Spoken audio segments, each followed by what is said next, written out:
Maglalagay na ng gaps dyan para lumabas yung tubig. Tapos, pag inayos natin to, kailangan i-slope natin ang pagano. Utang ina, may bago na naman siyang idea. Utang ina, may idea siya. I-slope na daw niya yung EDSA. Gago, di lalo nang hindi nakadaan yung ano dyan. Yung mga sasakyan dyan. Putang ina, i-slope daw niya. Tarantado ka. Yung EDSA kailangan patag yan. Utang ina niyan, i-slope daw niya yung EDSA. Sinong dadaan dyan? Si Spider-Man. Tanginan niyan. Nagpagawa nga ako suspension ng sasakyan ko eh. Putsang ina, parang saglit lang nasira na dahil lubak-lubak dyan sa EDSA na yan eh. Walang hiya kayo, kailangan daw i-slope. Ang dami niyang alam. Ito puta bobo to, hindi naman engineer kasi to. Sinabi na ni Amy Marcos.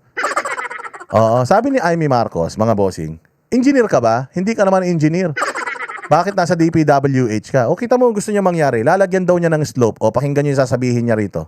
Maglalagay na ng gaps dyan para lumabas yung tubig. Tapos, pag inayos natin to, kailangan i-slope natin ang paganon. Pag Slope pa ganun.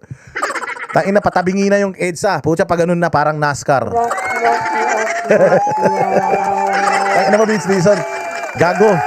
Gagawin mong slope yan. Putang ina niyan, dito maob yung mga sasakyan dyan. Ang traffic dyan, tas nakaganong kayo. Isipin mo yan, gagawin mo slope yung EDSA. Pag ganyan.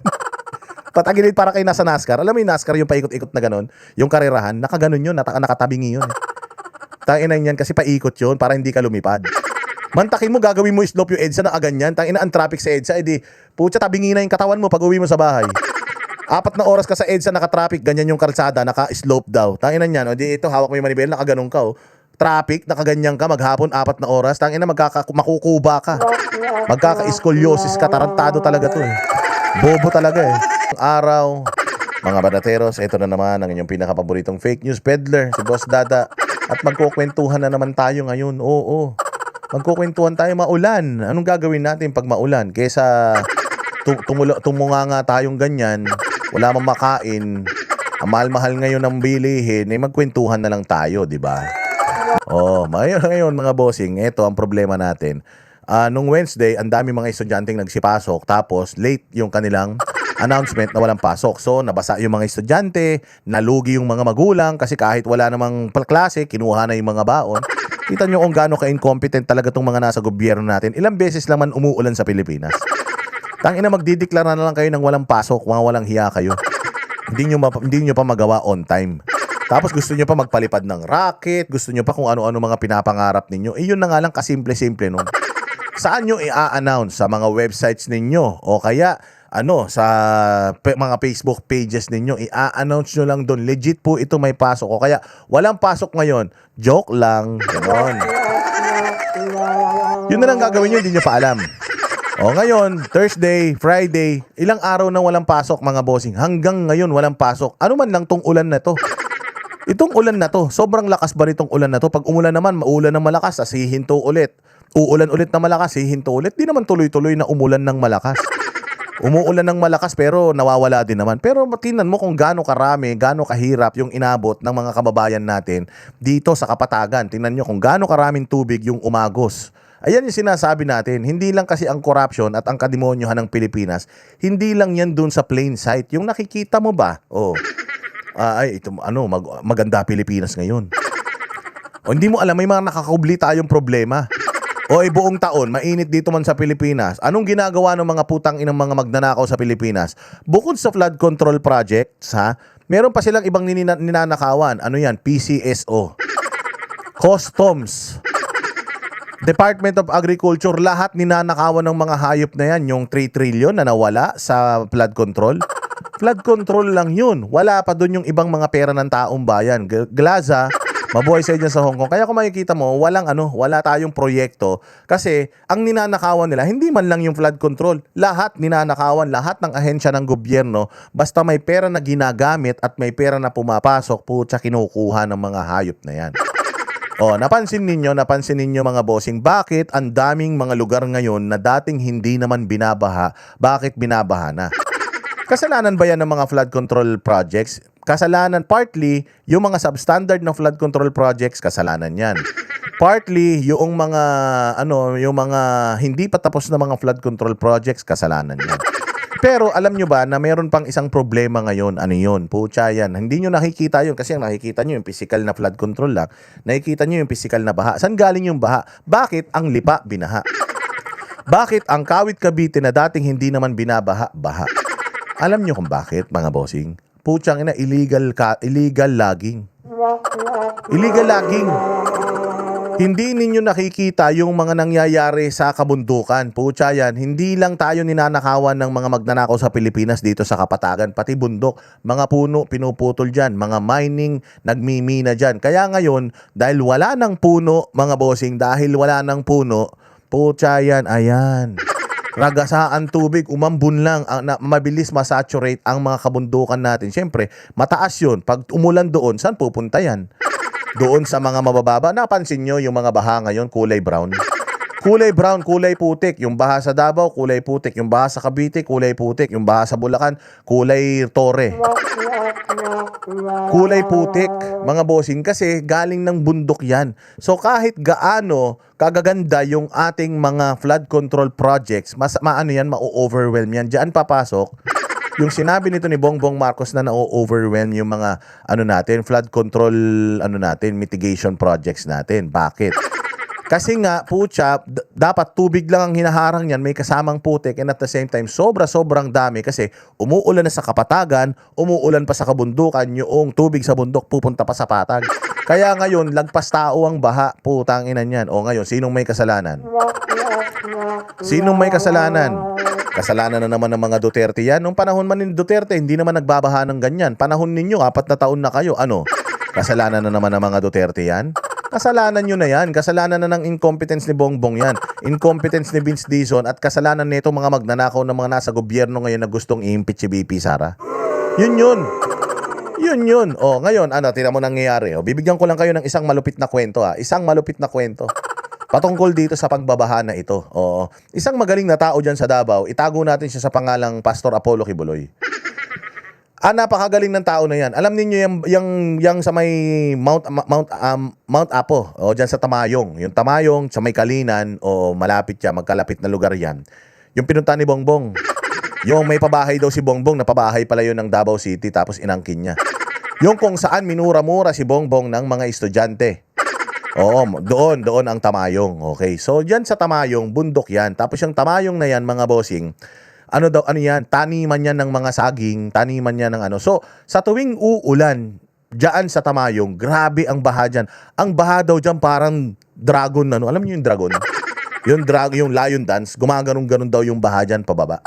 Oo, anong ginawa ni Pastor Apollo Kibuloy dyan? Dahil dyan siya, dyan siya nakatira, dyan siya tumagal sa Tamayong, dyan siya sa bundok na yan, dyan siya nagsimulang magdasal. Kay Gaylab Kulinaw. Pinasimento niya yan. Dati, yung kalsada na yan, putik yan, pinasimento niya yan. Ang layo nun, ilang kilometro yun? Siguro mga 10 kilometro yun na kalsada. Siya nagpagawa nun, saan ka naman? Putang ina niyan. Walang pera ng gobyerno, pinagawa niya yan. Samantalang itong mga hayop ng mga congressman na ito, ito si Rizzo Ontiveros, ang kapal ng mukha mo, kahit isang kalsada galing sa bulsa mo, wala ka pang naipagawa, punyeta ka. Kahit isang pako, wala kang na-donate sa eskwelahan dyan malapit sa inyo, kupal ka.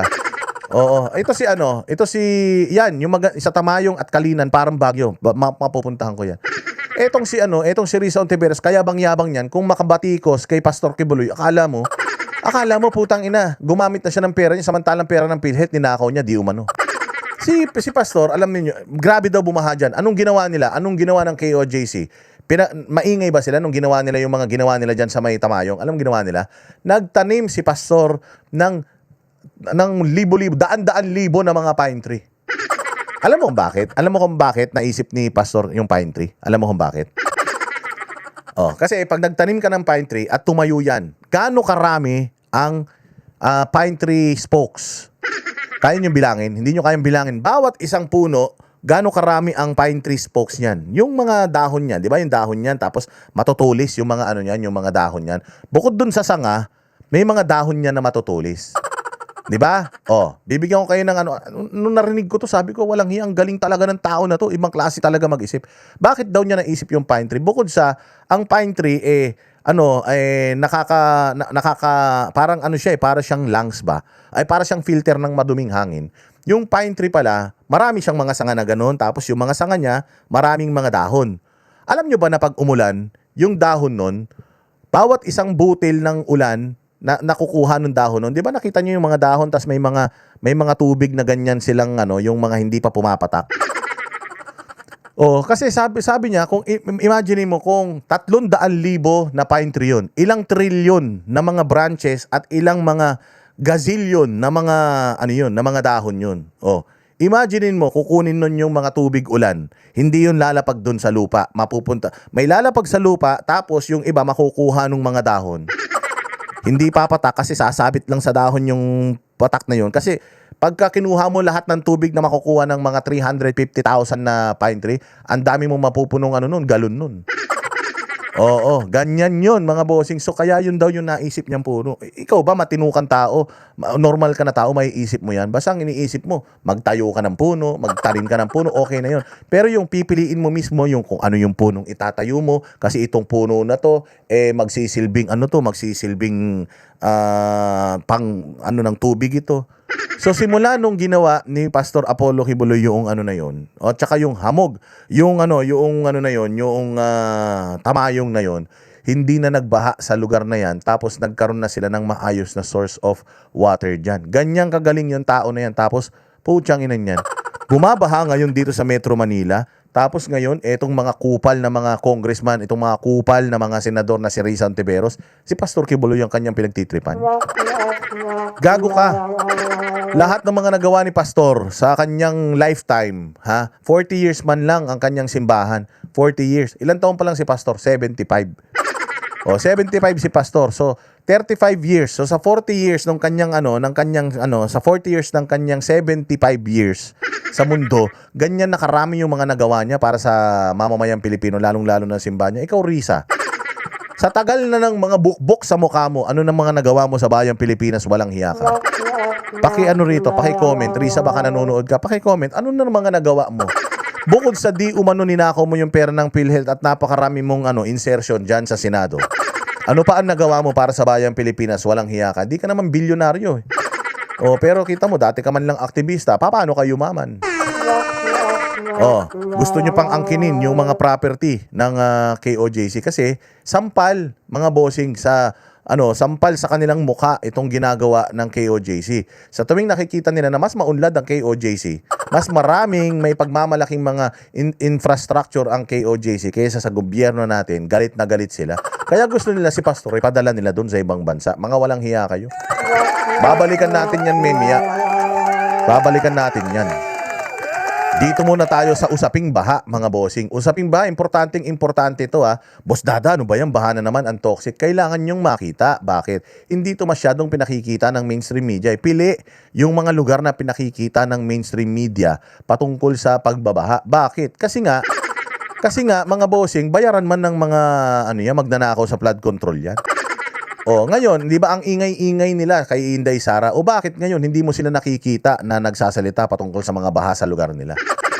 O, hindi ba yung mga dating hindi binabaha na ngayon? Bakit? Magugulat kayo, yung baha kulay brown. Bakit? Hindi nila sinasabi sa atin na yung flood control natin, ginawa yon para para yung baha mabilis mahumupa, para yung baha may dadaanan papunta sa dagat. Utang ina niyan, yung mga ginawang flood control, yung baha papunta sa ibang barangay. Kung di ba mga gago, tingnan nyo yung mga proyekto ngayon. Yung proyekto ng flood control dito sa Bukawi, putsang ina, pag tiningnan mo yung dulo papunta sa Santa Maria. Hindi, imbis na sana papunta sa dagat, putsang ina, dinadala lang nila sa mga kalaban nilang mga lugar. O tsaya, parang yung kapitbahay mo, yung alulod ng bubong niya, papunta sa papunta sa salas ninyo. Mga tanga. Kailangan kasi yan isang plano, master plan ng buong Pilipinas, ng lahat ng baha dito dadaan, tapos lahat papunta sa dagat, ganun. Yung tubig, saan nyo dadalhin? Dapat dadalhin nyo yung tubig doon sa may pinakamalaking pwedeng humawak ng tubig, dagat. Hindi naman napupuno yung dagat Kahit lahat ng tubig ilagay mo doon sa dagat, hindi mapupuno. Ang tagal ko nang pinupuno yung dagat sa likod ng bahay namin, hindi pa napupuno. Ang laki na ng binabayaran kong tubig, putya yan. Hindi naman napupuno yan. So lahat ng mga tubig dapat na dyan sa mga flood control na yan, papunta yan sa dagat. Putya, hindi Saan ka makakita ng flood control, putyang ina, may dead end. Oy, hanggang dito ka na lang. May harang. Kung di ba mga gago. Yung mga baha, sabi nga rito, papunta sa bahay, hindi na papunta sa dagat O so ganun kabobo yung mga proyekto natin. O nasaan yung gobyerno this past few days? Wednesday umulan, Thursday, Friday, Saturday, Sunday. Nasaan yung presidente natin? Wala, hindi mo matagpuan. Yung presidente natin, ngayon lang daw nag-press con, putang ina, Lunes.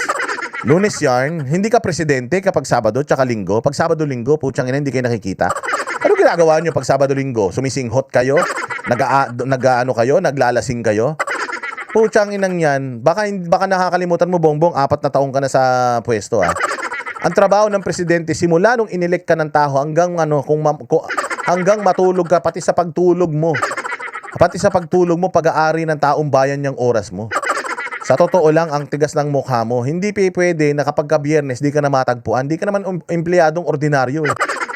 Kupal ka, kung gusto mo pala na maging empleyado na ordinaryo, di sana nag-apply ka na lang ng nag-apply ka na lang ng, alam mo yun, yung nagwawalis katulad ni Torre. Nag-apply ka na lang sa MMDA, magwalis ka mula alas 8 hanggang alas 5, pagdating alas 5, uwi ka na sa bahay nyo. Nasa saligang batas ba na weekdays lang siya presidente? Yun na nga bright na ang problema natin, eh. Oo. Nung Wednesday pa umuulan, eh. Nung Wednesday pa baha na, Thursday baha, Friday baha. Mano ba naman, nung Friday, nagsalita ka na. Mga kababayan ko, 3 araw na pong umuulan. Alam kong bahang-baha na sa inyo. Huwag kayong mag-alala. I-assure natin na, alam naman natin na may mga ahensya ng gobyerno na tutulong sa mga tao. Alam naman natin na merong tawag dito na hindi hihinto ang ulan kahit na pumunta si Bongbong Marcos sa mga lugar na yan. Pero, ang sarap lang din sa pakiramdam, di ba? Halimbawa, sa bahay ninyo may problema kayo, meron kayong suliranin. May suliranin kayo, baha, tumutulo ang ulan. Ang sarap lang din na magkakasama kayo sa bahay tapos sasabihin nyo, palalakasin nyo ang loob ng isa't isa. Ikaw maglimas ka, ikaw magganito ka, ikaw takpan mo yung bubong. Tulong-tulong tayo. Dahil nasa isang bahay lang tayo, tulong-tulong tayo. Huwag kayong mag-alala. Nandito si Papa. Diba? Sarap naman yung ganun. Yung sa oras ng kagipitan, sa oras ng problema, meron kang sinasandigan na tatay. Ang putang ina. Habang may problema sa bahay, si tatay nakikipag-inuman. Habang may problema sa bahay, tumutulo ang bubong, bumabaha sa loob ng bahay, si tatay nasa tong-itan. Kotsa, hinihimas yung manok niya. Yung manok niya, inuuna niya pang iahon. Yung mga panabong na manok, iaahon niya kesa tulungan yung pamilya niya. Bayaan mo na, sasabihin ng kapitbahay, "Hoy, anong ginagawa mo dyan? Yung mga anak mo, tsaka yung misis mo, naglilimas doon sa bahay nyo. Anong ginagawa mo dyan? Bakit naka-standby ka?" Bayaan mo na, nandoon naman sila, eh. Marami na sila doon, dito lang ako. Gago, hindi pwedeng ganun, Bongbong. Ikaw ang tatay ng Pilipinas, kailangan sa kada dilubyo, wala ka mang silbi sa mundo, kailangan nandoon ka to assure the people na may gobyerno na tutulong sa kanila. Tarantado ka. Ang yabang-yabang nyo, eh. Nangako ka ng kung ano-ano, eh. Nangako ka ng racket, nangako ka ng tatanggalin yung systems laws. Nangako ka na ang Cebu hindi nababahain. Nangako ka na ganito. Ang dami mong ipinangako, walang hiya ka, eh. Mano man lang yung magpunta ka ron, tapos katulad ni Vince Dizon, magmura ka lang ng magmura, ganun. Utang ina nyo. Diba? Hindi naman, tapos magko-comment yung mga bobong niya. Bakit? Hihinto ba ulan? Kasalanan ba ni BBM kung umulan? Tanga. Ang kasalanan ni BBM, wala siya habang umuulan. Kumbaga, habang nasusunog yung bahay nyo at busy kayo magligtas ng mga ninyo, importanteng gamit, yung tatay nyo nandoon sa kabaret umiinom. Yun yung hindi abot ng utak ng mga loyalista. Akala nila literal na umuulan ngayon, kailangan nandiyan si Bongbong, magdala siya ng payong. Hindi po yun ganun. Moral support man lang, wala man lang silbi yung tao na yan, bobo naman yan. Yung at least man lang makita siya na sa oras ng kagipitan kasama namin siya, hindi, eh. Miyerkules, Huwebes, Biyernes, Sabado, Linggo, wala. Pagdating ng Lunes, doon lang magsasalita kung kailan pahupa na yung ulan. Gago lang. Di ba gusto nyo ba yung ganyan? Yan ba yung pinapangarap nyo para sa bayang Pilipinas? Yan ba yung ibinoto nyo? Si Pangulong Duterte. Ano yan? Pupunta yan doon sa mga lugar na nasalanta. Pagka may mga sundalo na nasawi o may sundalo, mga nabulag, pupunta yan. Mga bata na may sakit, pupunta yan. Matanda na kasi si PRD kaya medyo mahina na. Pero PRD is always sure na ina-address niya. Kaya nga meron siyang Talk to the Nation every Tuesday, remember? Every Tuesday, linggo-linggo, may Talk to the Nation si Pangulong Duterte. Anong ginagawa niya? Uupo siya. Kasama yung mga cabinet secretary. May COVID. O anong balita sa ganito? Anong balita sa ganyan? Anong balita sa ganyan? Naka-live yun. Nakikita at naririnig ng tao. Nakikita nila, nagtatrabaho. Yung mga yung mga taga-gobyerno, hindi katulad ngayon. Ngayon hindi eh. Putsang ina, hinanap mo si BBM. Asan si BBM? Wala, hindi mo makita. Putsang nagba-vlog. Ang bina-vlog tungkol dun sa vlog niya. Putang ina niyan. Saan ka makakita ng ganyang klaseng mga tarantadong mga taga-gobyerno? O eto, tingnan nyo nangyayari sa bayang Pilipinas this past few days. Re-reactionan natin itong mga to. Pasok! Matinding pinsala ang naging epekto ng walang humpay na buhos ng ulan sa La Trinidad, Benguet, bunsod ng Habagat. Sa kabila niyan, may ilang tourist attraction na nagpatuloy naman ng operasyon. Nasa frontline ng balitang yan, si Mon Gualvez. Ay. Malakas na ragasan ng kulay putik na tubig ang Nakita nyo? Anong kulay ng putik ng tubig? Putik. Putik, saan galing yan? Sa mukha ni Torre? Hindi. Galing yan sa bundok. O bakit putik yung rumaragasa? Kasi nga, wala nang puno sa bundok. Akala nyo, ninanakaw nila yung pera lang? Pucha, ang dami ngayon mga illegal logger. Ang dami ngayon mga illegal miner. Sinong kumikita dyan? Yung mga LGU, mayor, congressman, gobernador, putang ina. Sabi ko nga sa inyo, itong Pilipinas na ito, mga bossing, uubusin nila talaga lahat ng katas dito. Lahat ng pwede nilang pagkakitaan dito. Kung pwede lang, ibebenta kayo ng mga yan eh. Yung mga botante, halimbawa dito sa Benguet, yung mga botante dyan, kung pwede lang, ibebenta kayo sa ibang probinsya, gagawin ng mga hayop na yan. Ganyan kalalim ang korupsyon dito sa Pilipinas, mga bossing. Putsang kailangan talaga natin dito. Revolutionary government. Kailangan talaga natin dito buwagin lahat. Lahat ng ahensya ng gobyerno, buwagin lahat. Putang ina niyan. Walang pag-asa. Sabi ko sa inyo, nakafocus tayo sa Congress, nakafocus tayo sa Senate, nakafocus tayo sa Malacanang. Putang ina yung mga magnanakaw sa baba. Sa LGU, mayor, kapitan, kagawad. Putang yan. Sabi ko sa inyo, yung natin, yung corruption dito sa Pilipinas, hanggang core. Ibig sabihin, hanggang sa kaduluduluhan. Meron dapat yung pagnanakaw nasa labas lang, superficial lang. Hindi, nasa loob, nasa dugo, nasa cell, nasa DNA. Ganun kalalim ang korupsyon sa atin. Pagka ganun, anong ginagawa? Kapag yung na-frostbite na daliri, anong ginagawa? Pinuputol yun para hindi madamay yung buong kamay.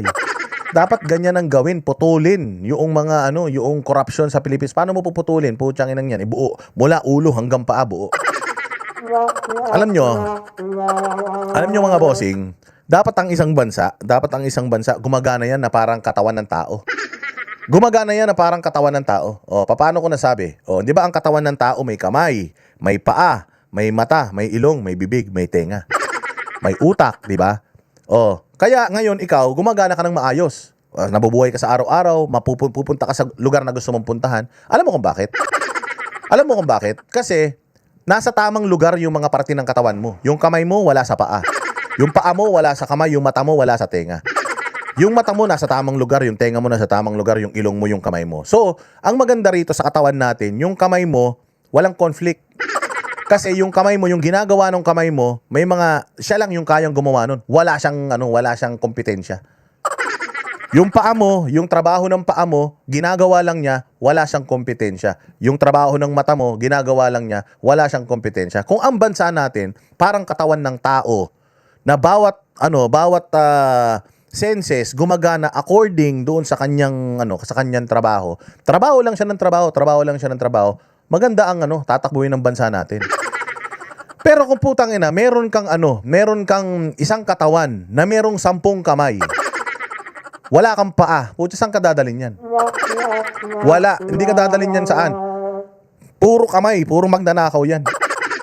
Ganun ang ganun ang dapat ang gobyerno natin. Ang gobyerno natin dapat isang sistema na hindi nagko-conflict sa isa't isa. Puta, magnanakaw ang palasyo, magnanakaw ang Senado, magnanakaw ang Congress, magnanakaw ang LGU, magnanakaw ang mga congressman. Putang ina, pati sa mga private company, politika dito. Politika dyan, bulok ang sistema natin. Yan yung problema, kaya hindi tayo nakakarating sa paroroonan natin. Kaya hindi tayo nakakalayo dahil putang ina yan. Yung bansa natin, yung mga tao na inilagay ng gobyerno sa mga ahensya ng gobyerno, hindi para doon. Naglagay ka ng DPWH secretary. na si Vince Dizon na tanga, hindi naman engineer. Paano siya gagawa ng mga infrastructure? Wala siyang alam sa construction. Di ba? Bobo lang. Ganon klase yung gobyerno natin. Naglalagay sila ng mga tao sa ahensya ng gobyerno na incompetent, na hindi nila alam yung mga trabaho nila. Kaya, nga tayo. Parang sa kamay natin. Itong kamay mo, putulin mo, lagyan mo ng paa. Magfa-function pa ba yan kahit nandiyan siya sa posisyon ng kamay mo? Hindi. Kasi paa yan eh. Ito bang mata mo? Tanggalin mo. Ilagay mo sa butas ng ilong mo. Gagana pa ba yung mata na yan? Hindi. Kasi wala siya sa tama niyang posisyon. Putang ina nyo, mga bobo kayo talaga eh. Buti na lang naisip ko yan eh. Galing no? Sino nakaisip niyan? Wala. Ako lang. Agos sa Barangay Pico, La Trinidad, Benguet. Ang ilang trabahador dito, minomonitor ang drainage project sa lugar na nasa 40% pa lamang tapos. Kaya hindi pa rin ito kinakaya ang malaking volume ng tubig bunsod ng walang tigil na ulang dulot ng habagat. Marami rin nagbagsakang puno at mga sanga nito sa parehong bayan na humambalang sa daan. Nagtulong-tulong naman ang mga tauhan ng La Trinidad Police para alisin ang mga ito. Habang sunod-sunod pa rin ang naitatalang landslide at soil erosion sa La Trinidad, dulot pa rin ng pag-ulan, mano-mano ng inaalis ng mga otoridad na nagkalat at tipak ng mga bato sa daan. Katulad yan, umuulan, landslide. Bakit pa sa ibang bansa? Umuulan din man. Pero bakit hindi nagla-landslide? Alam nyo kung bakit? Kasi in-anticipate na nila yun eh. Ngayon lang ba umulan sa Pilipinas? Ngayon lang ba nagka-landslide sa Pilipinas? Kada umuulan dito, laging may landslide dito eh. So bakit hindi tayo gumawa ng mga proyekto na ever, kahit isang beses hindi na to magla-landslide? Magla-landslide na lang to kapag talagang sobrang dilubyo na yung nangyari sa atin. Pero dahil magaling ako na engineer, lalagyan ko to ng harang na putsang ina, kahit sobrang tubig ang tumapon, hindi masisira itong struktura na ito. Hindi nila magawa yun. Bakit? Kasi nga, installment. Rock netting muna tayo. Rock netting, ganyan. Tapos, taon-taon, may budget tayo para sa rock netting sa parehas na bangin. Dapat pag binadgetan mo yung bangin na yan, matigas na yung ilalagay mo dyan para doon ka na sa susunod na bangin. Putangin na yan. Saan ka makakita ng taon-taon itong bangin na to may pondo na inilalaan sa kanya? Gago, ano yan? Anak mo yan? Anak niyo yung mga bangin na yan? Ha?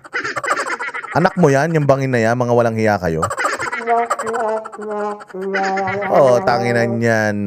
Na doong lokal na pamahalaan, saturated na ang kanilang mga bundok dahil sa mahigit isa. Saturated na yung kanilang mga bundok. Bakit? Walang puno. Bakit nawala yung puno? Hindi naman kusang maglalakad yung puno pababa ng bundok. Malaki na ako, alis na ako sa bundok. Hindi naman ganun yun. Pinuputol yung mga puno dyan.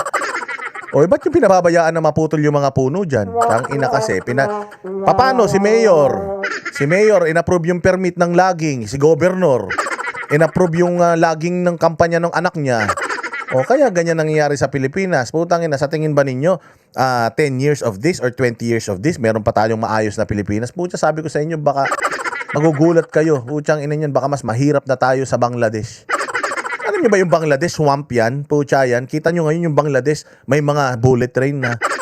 Tapos tayo dito, anong pinag-uusapan natin? 1960s, pinag-uusapan na natin yung baha sa Pilipinas.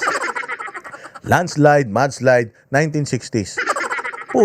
Ilang taon na ngayon nang lumipas after 70 years.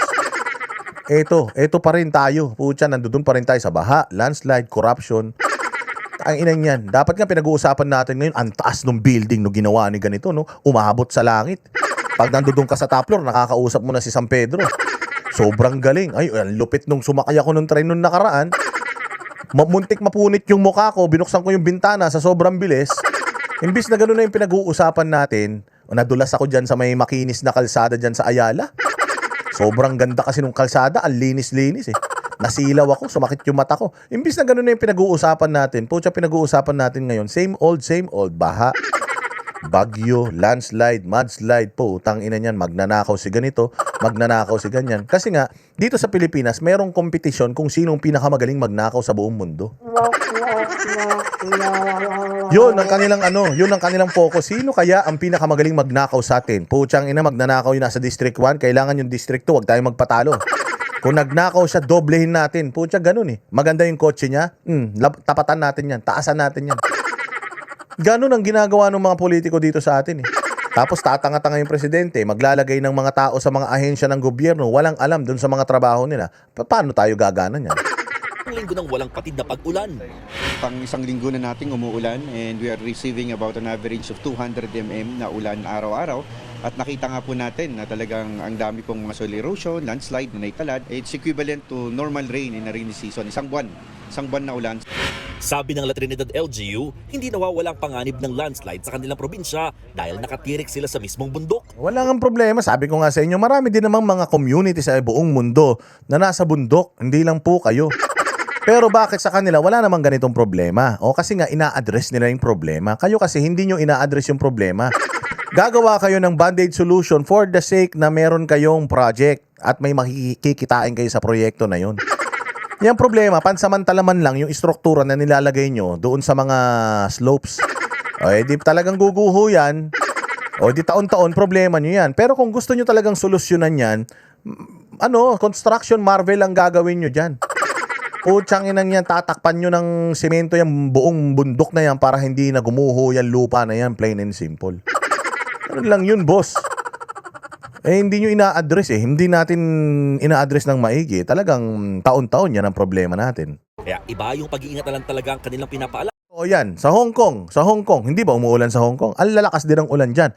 Pero ang Hong Kong, putya, sabi ko sa inyo, lahat ng lupa, kaya yung lupa nasa ibabaw ng bundok, may bahay dun. May tulay, may bahay, putya yan. Samantalang dito sa atin, ganito, bulubundukin din ng Hong Kong, baybayin din ng Hong Kong. Pero bakit sa kanila, maayos? Sa kanila, walang mga ganito masyado. May mga nadadamage din sa kanila. Pero, mabilis nilang naayos. Dito sa atin, taon-taon nadadamage yan Yung parehas na lupang gumuho, putya yan. Lilinisin lang. Tapos, pababayaan na lang ng ganun. Pag umulan, guguho ulit. Lilinisin lang ulit. Hanggang sa maubos yung parte ng bundok na yun at marami mamatay dahil dyan sa guho na yan. Hindi pa rin nila yan susolusyonan. Yun dito sa Pilipinas. Lalo sa mga residente. Si Tatay Akas nga na naninirahan sa kahabaan ng Cannon Road, aminadong sanay na sa ganitong lagay ng panahon. Pero hindi raw sila nagpapakakampante sa maaaring panganib. Tingin ka lang dyan kung medyo delikado na. Kasi pag ganoon man, hindi naman biglayan na. Kahit walang sabi ng mga barangay na evacuate, kung naramdaman mo na may abiso ng bato dyan na nagulong, ay umalis ka na. Nananatili pa rin sarado ang Cannon Road dahil sa patuloy na landslide. Ayan katulad yan. Nagtayo ka ng istruktura doon, yung dadaanan ng ganon. Putsang ina, ba't hindi mo pa binuo? Ba't hindi mo pa binuo? O kaya, bakit hindi mo pa inano dito? Tapos, kita nyo yung mga ginagawa nila. Gagawa lang sila ng dingding na mababa na bato para magmukhang, may proyekto Pero putya yung ibabaw nun, lupa pa din. Mas malaki yung parte na lupa kaysa dun sa bato na ginawa nila. Didudurugin ng lupa yung bato na yun, lalo na pagka ganyang kalakas ang ulan. Tanginan yan. Klase yan. Kasama rin gumuho rito ang ilang tipak ng bato malapit sa tunnel. Habang ang Baguio Bawang Road o Nagilian Road ay pansamantala ring hindi madaanan kagabi dulot ng landslide. Pero agad itong ikinlear ng mga tauhan ng DPWH kaya makalipas lamang ilang oras ay nabuksan muli ito sa mga motorista.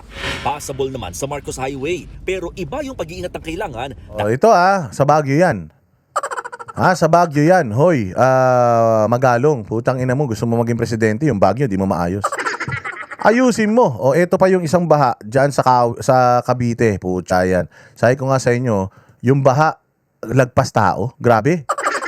Grabe. Tingnan nyo tong balita na ito. Sa ilang barangay sa Kawit, Cavite, dulot na magdamag na ulan. Buwis buhay naman ang pag-rescue sa ilang residenteng natrap sa kanilang mga bahay. At live mula sa Kawit, Cavite, nasa frontline ng balitang yan si Dave Abuel. Dave, ano ng sitwasyon dyan? Andre, Nikki, mayat-mayang malalakas na buhos ng ulan at pabugso-bugsong hangin dulot ng perwisyo ng baha. Kita nyo? Tingnan nyo, sinong mga nagtutulong-tulong? Sinagip itong batang ito ng mga standby. Yung yung tubig na yan, lagpas tao daw yan. Imagine mo kung itong bata na to nalaglag dyan, di patay yan. Putang ina yan.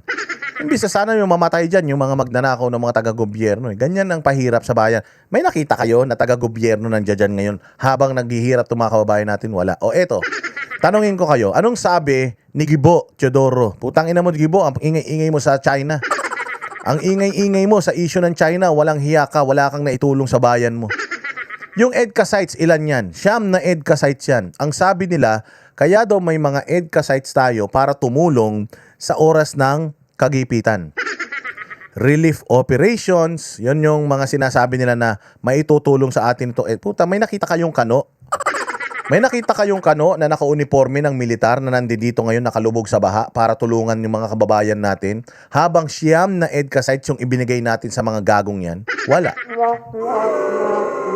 O, natatandaan nyo, di ba yun ang sabi nila, yun ang sabi ni Gibo, na yung EDCA sites daw na yan, importante kasi daw, ang maitutulong daw sa atin yan ay, ang maitutulong daw sa atin yan pag may dilubyo, may mga relief operations, makakatulong. Wala, saan ka makakita? Magpadala kayo ng picture, video, na may tumulong sa ating Amerikano.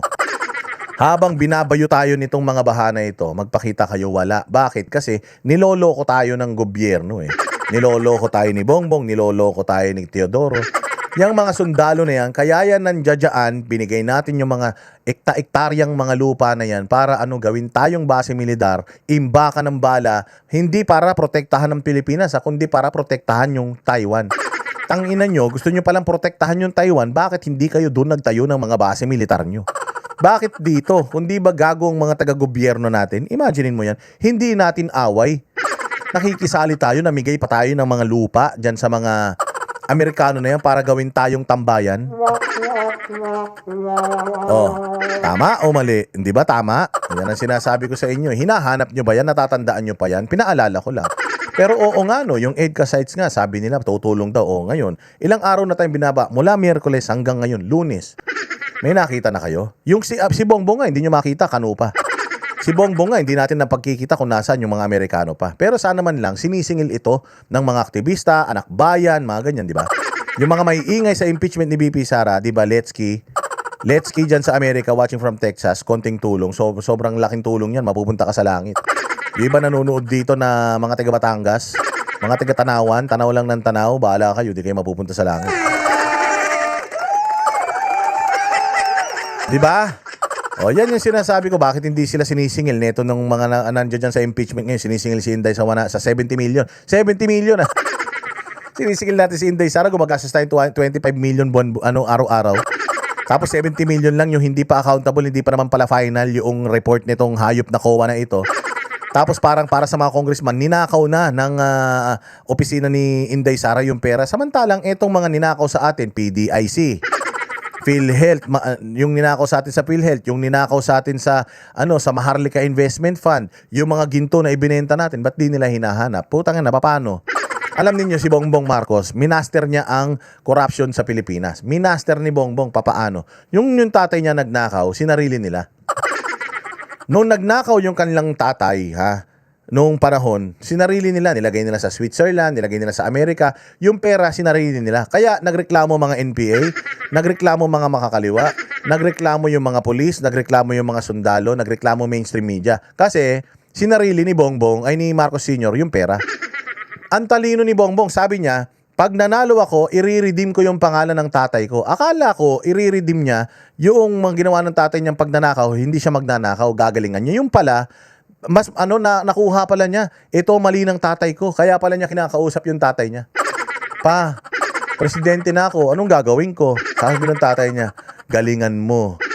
Dati, masyado akong sugapa. Ngayon, lahat ng nanakawin mo anak, i-share mo. I-share mo sa pulis, sa sundalo, mainstream media, NPA, mga makabayan black, congressman, senator. I-share mo sa kanila. Di baling medyo maliit yung maliit yung take home mo, basta ang importante, kakampi mo sila, kasama mo sila sa impyerno. Kasi anak, nung namatay ako, sa impyerno ako napunta. Pinahihirapan ako mayat maya. Yung nanay mo ayaw pa mamatay, ayaw pa ako samahan dito. O kaya hirap na hirap ako ngayon. At least, Bongbong, ikaw, pag namatay ka, dinamay mo lahat na itong mga to sa pagnanakaw. Pag namatay kayo lahat, marami tayo dito. Hindi tayo mababagot. Araw-araw magkukwentuhan tayo dito sa impyerno. Ganon. O, kaya ganon ang ginawa ni Bongbong. Lahat ng mga ninakaw nila, Sinare nila, bayad sa vlogger, bayad kay ganito, bayad kay ganyan, bayad sa ganyan, doon sa mukhang puppet na broadcaster, bayad sa mga sa mga manyakis na mga dating lingkod maglilingkod daw sa bayan na ngayong mga senador na mga kumakain na ng ebak. Gano sinentralize niya, tama?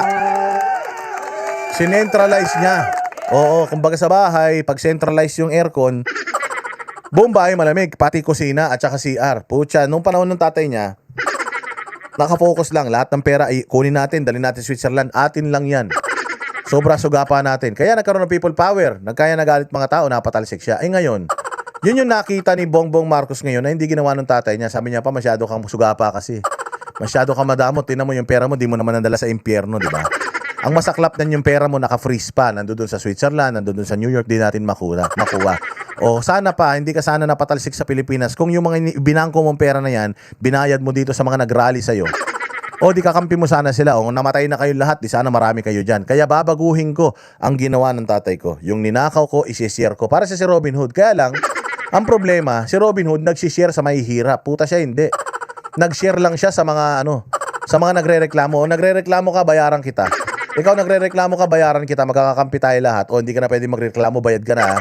Tangina, pag namatay tayo lahat ng pera na yan may iwan. Sama-sama tayo sa impyerno, papasuin tayo doon gabi-gabi.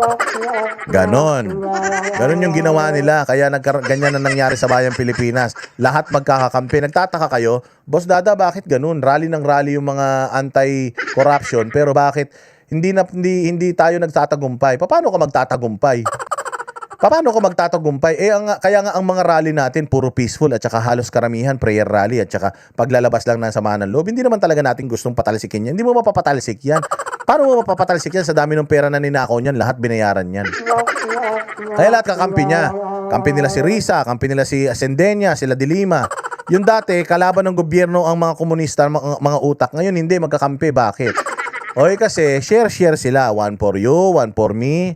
Ganun sila, share. O kaya ayan, nagtatanggulan sila sa isa't isa. Ayaw nila si Inday Sara. Bakit? Kasi pag umupo na si Inday Sara, yung mga share nila, habulin ni Inday Sara yun. Yun. O kaya tinan mo, pati Comelec. O maganda ba ang alam ninyo, ang pinakadelikado talaga sa lahat ng ito, etong eleksyon. Baka talaga, palagay ko talaga pagdating ng eleksyon, mahihirapan tayo. Kahit na sobrang lakas ni Inday Sara, hindi ma-impeach si Inday Sara. Mahihirapan tayo hanggat nandiyan si Garcia. Hanggat nandiyan si Garcia sa Comelec, mahirapan tayo. Kasi putang inang yan, kung lahat binabayaran nila, harap-harapan, binabali nila yung batas, yung Comelec na yan, harap-harapan mandadaya yan, maniwala kayo. Maniwala kayo, yun ang problema natin pag natalo tayo dyan sa Comelec, sa eleksyon, kung magkakaroon ng eleksyon, kung matatalo tayo dahil tangina niyan, magnanakaw din yun nandiyan sa Comelec, dun tayo yari. Let's just cross the bridge when we get there. Hindi talaga tayo yung mga lahat ng mga people power ngayon na ina-expect ninyo. Kaya nga ako nagpupunta kaya kayo dapat magpunta kahit umuwi kayo. At least man lang may pakita natin yung ating yung ating pakikiisa. Pero hindi na ako pupunta diyan kasi hindi naman mawawala yan si Bongbong Mali yun, hindi naman yun ang gusto ng mga rally. Yung mga rally hindi naman gusto na mawala si Bongbong, gusto ng mga rally magising si Bongbong baka sakali etong 2 taon ayusin niya yung trabaho niya. 'Di ba? Javid Porong.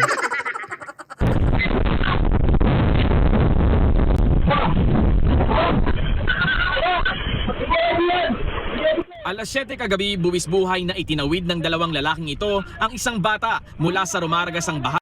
Taga-EDCA site yan. Taga-EDCA site yung 2 na yan. Bayani itong 2 na ito. Nasan yung gobyerno? Asan si Bongbong? Asan si Claire? Tuyong-tuyo habang yung mga tao nagtutulong-tulong, nagbabayanihan. Kaya nga may post ako nasabi ko, mag-ingat lahat ng mga kababayan natin. Wala tayong aasahan sa gobyerno na ito. Tayo kundi yung mga sarili natin. Huwag na kayong umasa. Kaya kanya-kanya na tayo ng kayod. Maasa ka sa gobyerno. Natutulog yung presidente, nagbablog. O nagbaba sa Pilipinas, tapos ang vlog. Akala ko nga yung vlog niya tungkol sa baha sa Pilipinas, yung pala tungkol sa zona niya. Wala namang may pake. Gago, di ba? Sa Barangay Aroma, Marula sa Kawit, Cavite. Nakasabit sila sa grills habang tinutulungang lumikas ang pamilyang natrap dito. Isa-isa nilang ni-rescue ang 5 bata, pati na ang kanilang mga magulang. Sa lakas ng ragasan ng baha, nagmistulang ilog ang eskinitang yan. Kwento ng isa sa mga Saan galing yung baha na yan? Diba? Di kayo nagtataka saan galing yung baha na yan. Galing yung baha na yan sa mga magnanakaw sa gobyerno. Kasi dati naman may proyekto. Ang problema, yung proyekto, Noon, overpriced lang. Nagagawa yung infrastruktura, pero kumita sila. Ngayon, hindi. Overpriced na, ninakaw pa pati yung mismong budget doon sa infrastruktura. O, halimbawa, may gagawin na tulay. Yung tulay na yun, 1 billion lang. Gagawin nilang 4 na billion yun. O, tas nanakawin nila yung 3 billion paghahati-hatian nila. Ngayon, iba. 1 billion yung tulay, 3 billion yung overpriced, so total of 4 billion yung pera. Ang paghahati-hatian nila yung 4 billion. 4 billion. So, ibig sabihin, pag pinaghati-hatian mo yung 4 billion, wala na yung tulay. Babudgetan na lang natin ulit next year. Budgetan natin ulit next year yung tulay. Tapos nanakawin natin ulit. Tapos budgetan natin ulit, tapos nakawin natin ulit. Ganun ang ginagawa nila eh. Okay, sabi ko nga sa inyo, mali, pero okay na. Naninanakaw nyo yung pera ng taong bayan, pero yung proyekto gawa. Ang problema, pati yung pera sa in-overprice nyo na, putya, pati yung mismong pera para sa proyekto, ninanakaw nyo pa eh. Tangina, ang tindi nyo, wala kayong kabusugan. Hindi kayo nahihiya kay Lupin III. Buti pa si Lupin, kahit papaano nagtitira, kayo hindi eh. Inubos nyo talaga eh. Laki sa video na si Daniel, sa kabila ng mabilis na pagtaas ng baha, hindi na siya nagdalawang isip at tumulong sa mga rescuer sa pagsalba ng mga natrap nilang kapitbahay. Nagre-rescue po kami noon, biglang may naririnig po kami isang pamilya na Kuya Daniel Aliscad, salamat sa iyo, palakpakan. Palakpakan natin si Daniel Aliscad. At saka si Joyce 8975, palakpakan natin, mahusay ka, mapupunta ka sa langit. Kahit di ka nagpakulay dito, Daniel Aliscad, sa langit ka mapupunta dahil matindi yung tulong na ginawa mo. Sa bayang Pilipinas, mabuhay ka, mas mabuti pa ikaw may silbi, si Bongbong wala. Nangingi rin po na nare-rescue na rin po. Laking pasalamat naman ni Evelyn Aday sa mga tumulong sa kanyang pamilya. Hinihika pa raw siya ng mga oras na yun at aminadong mahihirapan silang mag-asawa na tumawid sa baha kasama ang 5 anak at 1 apo. Kasi yun doon po sa dinadaanan po talaga, ang grabe po talaga yung agos. Pag dumaan ka doon, tatangayin ka po talaga. Kaya, Grabe yung agos, mantakin mo sa iskinita, may maagos na. Ay, salamat sa salamat sa pa-Gcash ni sa pa-Gcash ni, ano ba number to? Oo, si 0947-990-7911. At saka si si Palawan Pay, yung sa atin, nagpapalawan Pay. Salamat sa iyo kung nasan ka man. At saka si 096922378666. Mabuhay ka. Mabuhay ka hanggang gusto mo. At saka si si 852-599-3439 na God bless you. Shelly Nishi, dyan sa Japan. Mabuhay ka, domo arigato. hirap pong lumabas. Ayon sa mga residente ng Sitio Aroma, hindi nila akalain na tataas hanggang dibdib itong taas ng tubig. Sa tagal daw nilang naninirahan dito, ito raw ang unang beses, kaya palaisipan sa kanila ang dahilan ng baha. Oh, di ba? Sa tagal nila, 30 years sa 30 years nila, ngayon lang daw nagkabaha. Alam niyo kung bakit? Si Bongbong presidente. Si Bongbong ang presidente, Paano talagang yan? Si Bongbong ang presidente talaga magbabaha. Ngayon lang din naman tayo nagkaroon ng ganito kagago ng presidente sa buong buhay natin. Ngayon lang tayo nagkaroon ng ganito ka-incompetent na gobyerno sa buong buhay natin. Maraming dumaan na administrasyon, pero ngayon lang tayo nagkaroon ng ganito kakakapalang mukha ng mga congressman, kakakapalang mukha ng mga senador, kakakapalang mukha ng mga mayor, lalong na kakakapal na mukha ng mag-asawa dyan sa Malacanang. Ngayon lang tayo nagkaroon yan, mga bossing. Kaya after 30 years, ngayon lang nagkaroon ng ganitong baha dito. Magtataka kung bakit. Ngayon lang tayo nagkaroon ng ganito katinding pagnanakaw sa pera ng bayan. Kaya ganyan na nangyayari sa buong Pilipinas. I'm not talking about just this place. I'm talking about lahat ng mga binabaha ngayon. The reason why lahat binaha. Dati, pag bumaha sa isang lugar lang, natatandaan niyo, baha sa Pampanga. Yeah. Baha sa Maynila. O ngayon, pag bumaha ngayon, nalilito na yun. Saan ba may baha? Puta, lahat baha. Baha sa Maynila, baha sa Quezon City, baha sa Pasig, baha sa Taguig, baha sa Parañaque, baha sa Las Piñas. Putsang ina, lahat ngayon binabaha. Dati, portion lang yung baha. Ngayon, lahat binabaha. Bakit? Kasi ang corruption ngayon, wala na lang, hindi na nakafocus sa isang distrito, sa isang lugar, sa isang syudad, sa isang lokal, naka widespread yung corruption, mga bossing. Kung ano yung ginawa ng corrupt sa Maynila, ganun din yung ginawa ng corrupt sa Quezon City, yung corrupt sa Taguig, corrupt sa Makati, hanggang probinsya. Corrupt sa Tawi-Tawi, corrupt sa sa Marawi, lahat buo ng corrupt. Kaya ngayon pag umulan, bam, gulat ka. Dati naman nakafocus lang yung natin, yung resources natin sa isang lugar lang, nagre-rescue. Ngayon, litong-lito na sila. Pucha, baha dito ba? Kaliwat kanan, baha. Sinong unahin natin? Yan. Ngayon lang nangyari yan. Kasi noon, ang korap noon, ilan-ilan lang. Ngayon, putya, lahat. Lahat. Sabi nga, sky's the limit. Putya, magiging presidente si Inday. Hihinto na naman tayo, kaya sagarin na natin ngayon. Sagarin na natin ngayon. Isama na natin, pati yung pambayad natin sa mga huwes pagka dinimanda na tayo.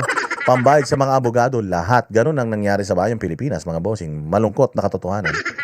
Ayon sa MDRRMO ng Kawit, 18 barangay ang binaha dulot ng matinding ulan. Kabilang dyan ang mga barangay Gahak at Marulas na pinaka-naapektuhan dahil sa lampas tao ang taas ng baha. Ang ilang rescuer kahapon, gumamit na ng lubid. Nasan ngayon si Torre?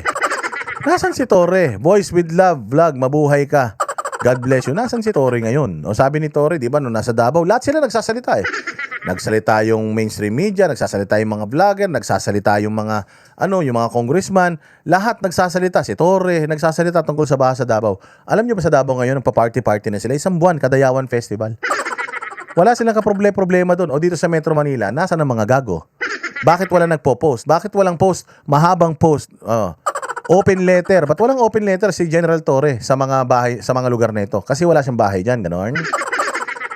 Pagka may bahay ka, kapag apektado yung bahay mo, maingay ka. Pero kapag ibang tao, bahay ng ibang tao yung apektado, wala kang imik.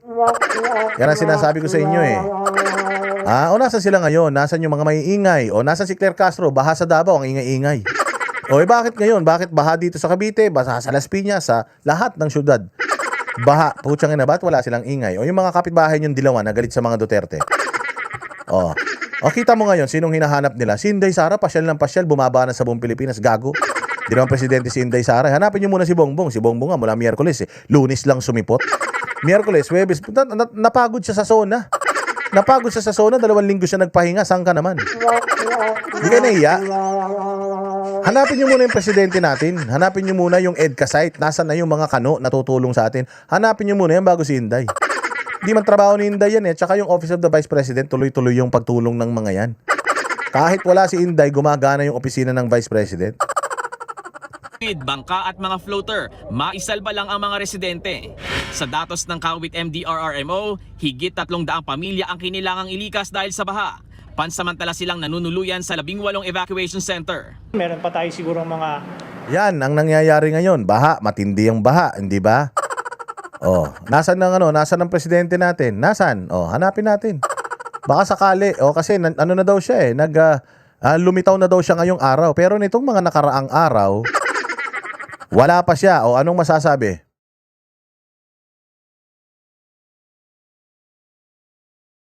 Si Pangulong Ferdinand Marcos Jr. Patuloy na nakatutok si Pangulong Ferdinand Marcos Jr. Nakatutok daw.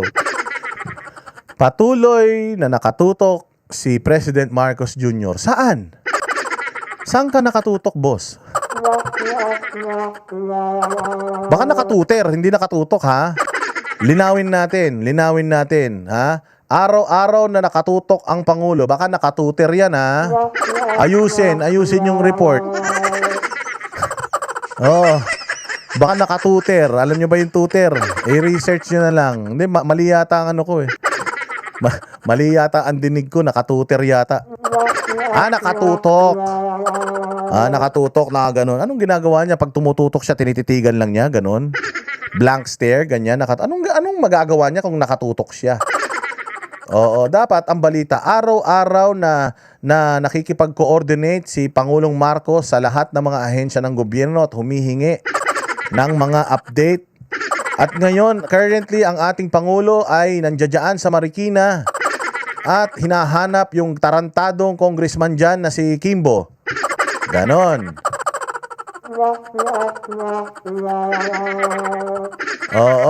Nakatutok. Anong ginagawa niyan habang nakatutok? Nagkakamot ng singit? Minamasahe yung betlog niya o kaya kumakamot sa ulo kaya nangungulangot tapos kinakain niya? Kasi pag nakatutok, nakaano ka lang yan, nakatingin ka lang, ganun, nakatutok, ganyan. Nakanganga ka. Anong ginagawa nung pagtutok mo? Wala, nakanganga ka lang. Tangin na yan. Paano kahit paano maiibsan yung kalungkutan ng mga kababayan nating apektado ng mga baha. Manta ka mo, inutang man lang nila yung inutang lang nila yung mga kagamitan nila tapos kagamitan nila tapos nabaha. Kasi ikaw nakatutok ka lang. O anong gusto mo? Ikaw, halimbawa, naglilimas ka. O ibalik natin ulit sa example natin, malulupit na mga analogy natin. Naglilimas ka po, tangin na yan. Halos mabali yung likod mo, kakabuhat ng rep. Hindi pa bayad to. Putsang ina, may 6 months pa to. Inaahon mong ganyan. Tapos yung mga damit, yung mga diploma, yung mga transcript of record, yung mga birth certificate, nilalagay mo sa mga tuyong lugar. Tapos yung tatay mo nakatutok, nakaganyan. O, nakatutok. O, anong gagawin mo? Pag nakita mo siya, hoy, putang ina mo, galaw-galaw. Nagawa mo dyan, nakatingin ka? Magagalit ka, di ba? Anong nagawa mo? Nakatingin ka lang? Ha? Putsang ina, nakahawa ka na naman dyan sa bayag mo. Kamot ka na naman ng kamot sa singit mo. Galaw-galaw. Tumulong ka. Bisor yarn. Pag ganun mo, pagtingin mo nakatutok. Bisor yarn. Time out na.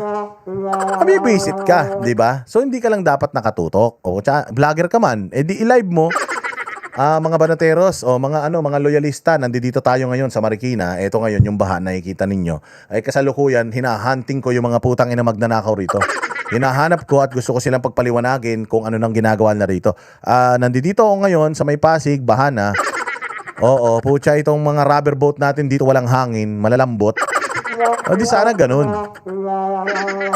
Hindi. Putya nakatutok. Tsaka kung ako rin, minsan, dati kasi binaha kami na ganyan. Binaha kami sa bahay namin. Ako, nanay ko, tatay ko. Tapos meron kaming palamunin na pinsan na nakikitira sa amin. Putya ina niya, maghapon kami naglilimas ng undoy. Limas. Pas, dumating yung pinsan ko. Tumayo sa pinto. Maniwala ka, binato ko ng balde. Binato ko, tapos pinalayas ko. Sabi ko, putang ina mo, lumayas ka na. Umuwi ka na sa bahay nyo. Kung wala kang mauwian, puta, wala akong pakialam. Pinalayas ko talaga. Mantakin mo, pati nanay ko, tatay ko, naglilimas ang tatanda na. Tapos yung pinsan ko, tangina nakatayo sa pinto. Binato ko talaga ng balde. Hanggang ngayon, hindi pa kami nag-uusap ng pinsan ko na yun. Pag nakita ko ulit yung pinsan ko na yun, sasakalin ko pa rin siya. Hindi ko makakalimutan yung katarantado. Mababad trip ka. Tangina niya, naglilimas kami, ikaw. Palamunin ka lang dito, tapos nakatingin ka. Walang hiya ka. Ganon. So si Bongbong nakatanghod lang, nakatutok. Nakatutor. Epekto ng habagat sa bansa, partikular na ang sitwasyon ng mga flood-prone areas at pagtaas ng water levels ng dams at reservoir. Ayon kay Palace Press Officer and the Secretary Claire Castro. Tinututukan daw niya yung pagtaas ng tubig sa dam at sa mga reservoir. Tapos, ano ngayon? Hala, mapupuno na, ganon. Tinututukan niya Naku, mapupuno na, konti na lang, mapupuno na. Oy, napuno na. Napuno na, lunod kayo ngayon. I-release ang tubig, ganon. Ang ina niyan. Abnormal. Inatasan na ng Pangulo ang mga kinauukulang ahensya. Tingnan mo, si Claire Castro nagsasalita. Si Claire Castro din, wala Sa bahay din siya, baka nag-message lang siya. Oy, UNTV, paki-post nga to. He has directed concerned agencies to remain on heightened alert. Pucha, alert Closely coordinate on water releases and take the necessary preventive measures to protect communities and critical infrastructure. Pucha, napaka-generic niya na. Pagka sa mga Duterte, ang dami niyong ginagawa, ang dami niyong sinasabi. Pero pag may problema, wala kayong statement lang, ganun. Sasabihin niyo, anong gagawin ng presidente? Hindi naman titigil ulan na yan kahit na presidente. Hindi yon. Kung hindi nyo alam ang gagawin nyo sa mga ganitong panahon, puta, hindi talaga kayo marunong Hindi talaga kayo marunong mag-presidente. Yun lang yun. Tama si Inday, hindi talaga marunong mag-presidente yung presidente. Mantakin mo, imbis na sana yung presidente natin yung nagsasalita ng ganito, si Claire Castro, sino ba yan? Puta, wala naman mas may silbi pa yung gagamba dito sa bahay namin na hindi ko mahuli-huli. Ang tagal-tagal na kaysa dito sa hayop na ito. Wala naman silbi sa bayan yan tapos siya magsasalita patungkol dito sa baha na ito. Ang kailangan nila yung at least yung boses ni Bongbong na bubulol-bulol. Para at least malaman man lang nila sa oras ng kagipitan yung presidenteng pasarap sa buhay kasama man lang sana nila. Na manatili naka-heightened alert, makipag-ugnayan hinggil sa pagpapakawala ng tubig at magsagawa ng mga kinakailangang hakbang upang maprotektahan ang mga komunidad at mahalagang infrastruktura. Ayon sa palasyo, patuloy na babantayan ng Pangulo ang sitwasyon at titiyaking nakahanda ang mga ahensya ng pamahalaan na agad na rumisponde sakaling lumala o magbago ang sitwasyon. Ngayong umaga, nagpatawag ng situation briefing si Pangulong Marcos sa Imagine after how many days? Wednesday, Thursday, Friday, Saturday, Sunday. After 6 days. After 6 days tayong hinahagupit ng baha, ngayon lang nagpatawag ng situation briefing si Presidente. Mano ba naman ginawa mo yan Sabado? O kaya Biyernes, magwi-weekend ngayon. Gawin na natin, briefing tayo. Para over the weekend, walang pasok yung mga ito na yung mga gagawin natin. O habang walang pasok yung mga tao, sabihan natin yung mga tao, wag muna kayo magsilabas ng mga bahay. Meron tayong gagawing dito, emergency drilling sa ganitong lugar. Para mabawasan yung pagbabaha. Imbis na sana may ganun, wala eh. After 6 days, doon lang nagpatawag ng briefing itong ulol na ito. Wala pa yatang brief ito eh. Kakagising lang nung gago. 4 araw, 5 araw na tulog. Sana all. Kanyang ukol sa epekto ng habagat. Di ba? O, tinan ninyo nangyayari ngayon sa bayang Pilipinas, mga bossing, di ba? O, masaya ba kayo sa mga nangyayari na yan? O, tinan ninyo. Sa sobrang galit, sa sobrang galit ng mga Pilipino. Di ba nagalit sila noong nakaraan? Di ba nagalit sila noong nakaraan, mga bossing? Natatandaan niyo? Nagalit sila noong nakaraan kasi minumura si Bongbong. Minumura si Bongbong doon sa Kalinan. Bongbong, minumura siya ng mga estudyante. Galit na galit yung mga si Malacanang, galit na galit yung mga vlogger. Bakit daw yung mga bata? Ina-idol kasi nila, palamura. Kapag ganito ang nangyayari sa bayang Pilipinas, pucha, kahit na santo ka, mapapamura ka talaga. Alam nyo ba si Doc Lorraine Badoy? Si Doc Lorraine Badoy, meron daw siyang parang church friends. Yung mga church friends niya na yun, novena sila, rosary sila, tas may GC daw sila. Tapos doon nila, nagpapasahan daw sila ng mga quotes tungkol sa simbahan. God bless you. Ang kahalagahan ng simbahan sa Pilipinas. Ang kahalagahan ng ng pananampalataya. Ganon mahalin ng kapwa. May ganon daw sila na GC. Alam nyo ba? Alam nyo ba mga bossing na yung ni Doc Lorraine Badoy, yung mga ka-church friends ni Doc Lorraine Badoy, palamura na lahat ngayon. Kinwento niya, Boss Dada, putang ina, yung mga kaibigan ko hindi palamura, ako man lang palamura sa amin, matatanda na kami, mga senior citizen na kami. Lahat ngayon nagmumura na. Naging palamura daw sila panahon daw ni Pangulong Duterte. Sabi nila pag nagmumura daw si Pangulong Duterte, parang naaasiwa sila. Pero naintindihan na nila bakit palamura si Pangulong Duterte noon. Kaya palamura si Pangulong Duterte, putyang inasagad sa buto yung kademonyohan ng mga nasa gobyerno, na parang hindi daw niya talaga ini-expect na ang mga makakalaban niya taga-gobyerno din. Akala daw ni Pangulong Duterte nung naging presidente siya ng Pilipinas, akala daw niya ang makakalaban niya kriminal, adik, pusher, mga komunista, terorista. Akala daw niya yun yung makakalaban niya. Hindi daw niya ini-expect na nung pumasok sa gobyerno, mismong mga taga-gobyerno yung makakalaban niya. Bakit? Yung taga-gobyerno, tax evader, yung taga-gobyerno, contractor, yung taga-gobyerno, magnanakaw. Yung taga-gobyerno, drug lord, yung taga-gobyerno, kriminal. Hindi daw talaga niya ini-expect na yung laban niya, akala daw niya sa labas ng gobyerno, hindi. Within the government, putyang ina, mas marami pa daw demonyo at diablo kaysa sa totoong mga kalaban ng Estado. Ganun daw. So di daw niya talaga ini-expect yun. So ngayon mga bossing, yung mga matatanda na dati madasalin, ngayon palamura na, naintindihan na si Pangulo ba't palamura, ngayon naintindihan niyo na si Boss Dada ba't nagmumura. Kasi hindi man magaganda yung mga balita natin, hindi man magaganda yung mga ginagawa. Alam nga naman, maganda na yung ginagawa, tapos nagmumura pa rin tayo. Siyempre hindi, puro papuri, di ba? Papuri sa Diyos ang gagawin natin. Papurihan natin sila. Wala silang ginagawa eh. Nung nagpunta siya sa Kalinan, pinagmumura siya ng mga estudyante. Galit na galit sila. Eto, tinan ninyo. Baha, estudyante to. Mga high school, elementary, etong mga to. Yung eskwelahan nila, putya swimming pool na. Swimming pool. Imaginein mo, papasok ka sa bahay, galing ka sa bahay, yung bahay nyo walang baha. Yung bahay nyo walang baha, tapos pagdating mo sa eskwelahan, nandoon yung baha, patay ka. Gaano kadelikado para sa mga estudyante natin na ganito, binabaha yung mga eskwelahan. Ba't naman kayo naglagay ng eskwelahan doon sa binabaha? Ba't naglagay kayo sana sa may tuktok ng bundok? Para hindi binabaha. Tingnan mo, grabe, pati mga estudyante naghahanap na tungkol sa flood control. Flood control sabi ko sa inyo, nung estudyante ko, high school, elementary, wala akong ginawa kundi manood ng bold. Wala akong ginawa kung hindi mag-basketball lang, mag-computer, maghanap ng tansan, mamulot ng mga palara ng sigarilyo, kasi may may presyo yan, maglaro ng goma, ubakyat ng puno, magtagu-taguan na hindi matapos-tapos. Yan lang ginagawa natin nung bata. Wala tayong ginagawa kundi maglaro. Pag umulan, masaya pa nga tayo eh. Nung bata tayo, pag umulan, yes, ang saya kasi maliligo ka sa ulan.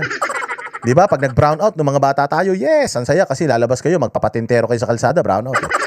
Pero ngayon mga bossing, grabe. Pati bata ngayon nagmumura na. Oo, pati bata ngayon, ayan na, alam na nila yung flood control. Imagine at a very young age, aware na sila tungkol sa flood control. Ano ba yung flood control? Pag narinig mo yung flood control, anong unang pumapasok sa isip mo? Pag nanakaw. Pag narinig mo yung flood control, ang unang papasok sa isip mo yung mukha ni Luistro.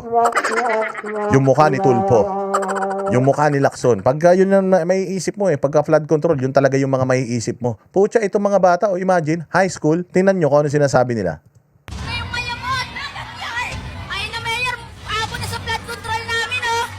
Nagmumura mga bata, tangin na mayor. Aabot na sa flood control namin, oh. Alam mga bata ito, nagmumura pati bata. Bakit? Kasalanan ni Inday? Hindi kasalanan ni Inday. Ang kasalanan, yung mga magnanakaw sa gobyerno. Kaya minumura ng mga bata si Bongbong doon sa Davao nung nagpunta siya kasi magnanakaw ng mga proyekto, Proyekto ng probinsya nila, ninanakaw. Siyempre, naririnig man nila yung kwentuhan na yan sa mga magulang nila. Yung mga magulang nila, dati, labing-labing yung mga nanay nila, ang babait. Ngayon, pagising pala ng umaga, nagmumurahan na yung mga magulang nila. Oh, yawa ka, yawa. O aga pa lang, yawa na yung maririnig mo. Alas 8 ng umaga, alas 5 ng umaga, nagsisigawan na, yawa. Bakit yawa? Bulad na naman. Wala bang corn beef? Wala bang ano dyan? Wala bang maayos-ayos na almusal? Bulad na naman. So, sobrang hirap ng buhay. Nakikita na naman yung estudyante na pressured na yung mga magulang nila.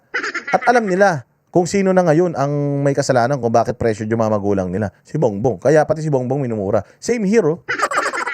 Estudyante, baha, ucha yan. Alam mo kung ako gagawin ko dyan, maliligo ko dyan sa baha, tapos sasabihin ko sa teacher ko, ma'am, nalaglag ako sa baha. Pauwi na ako ng teacher ko, ay, ganun ako, anong ka ba naman? Di ka nag-iingat, bata ka. Magpasundo ka na. Baka magkasakit ka.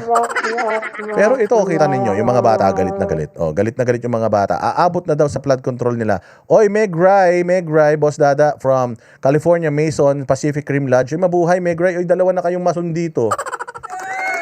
Ni Libra Boy, dyan sa Vancouver. Yung mga kuyang natin, yung California Mason, dyan sa Pacific Rim Lodge, mabuhay kayo at thank you very much. Pupunta kayo lahat sa langit. Alam niyo yung kapatid ni Pangulong Duterte, si Bong Duterte yung namatay. Kuyang yun taga naman siya sa LA. Yung naman sila. Sa LA naman sila yung kanilang lodge.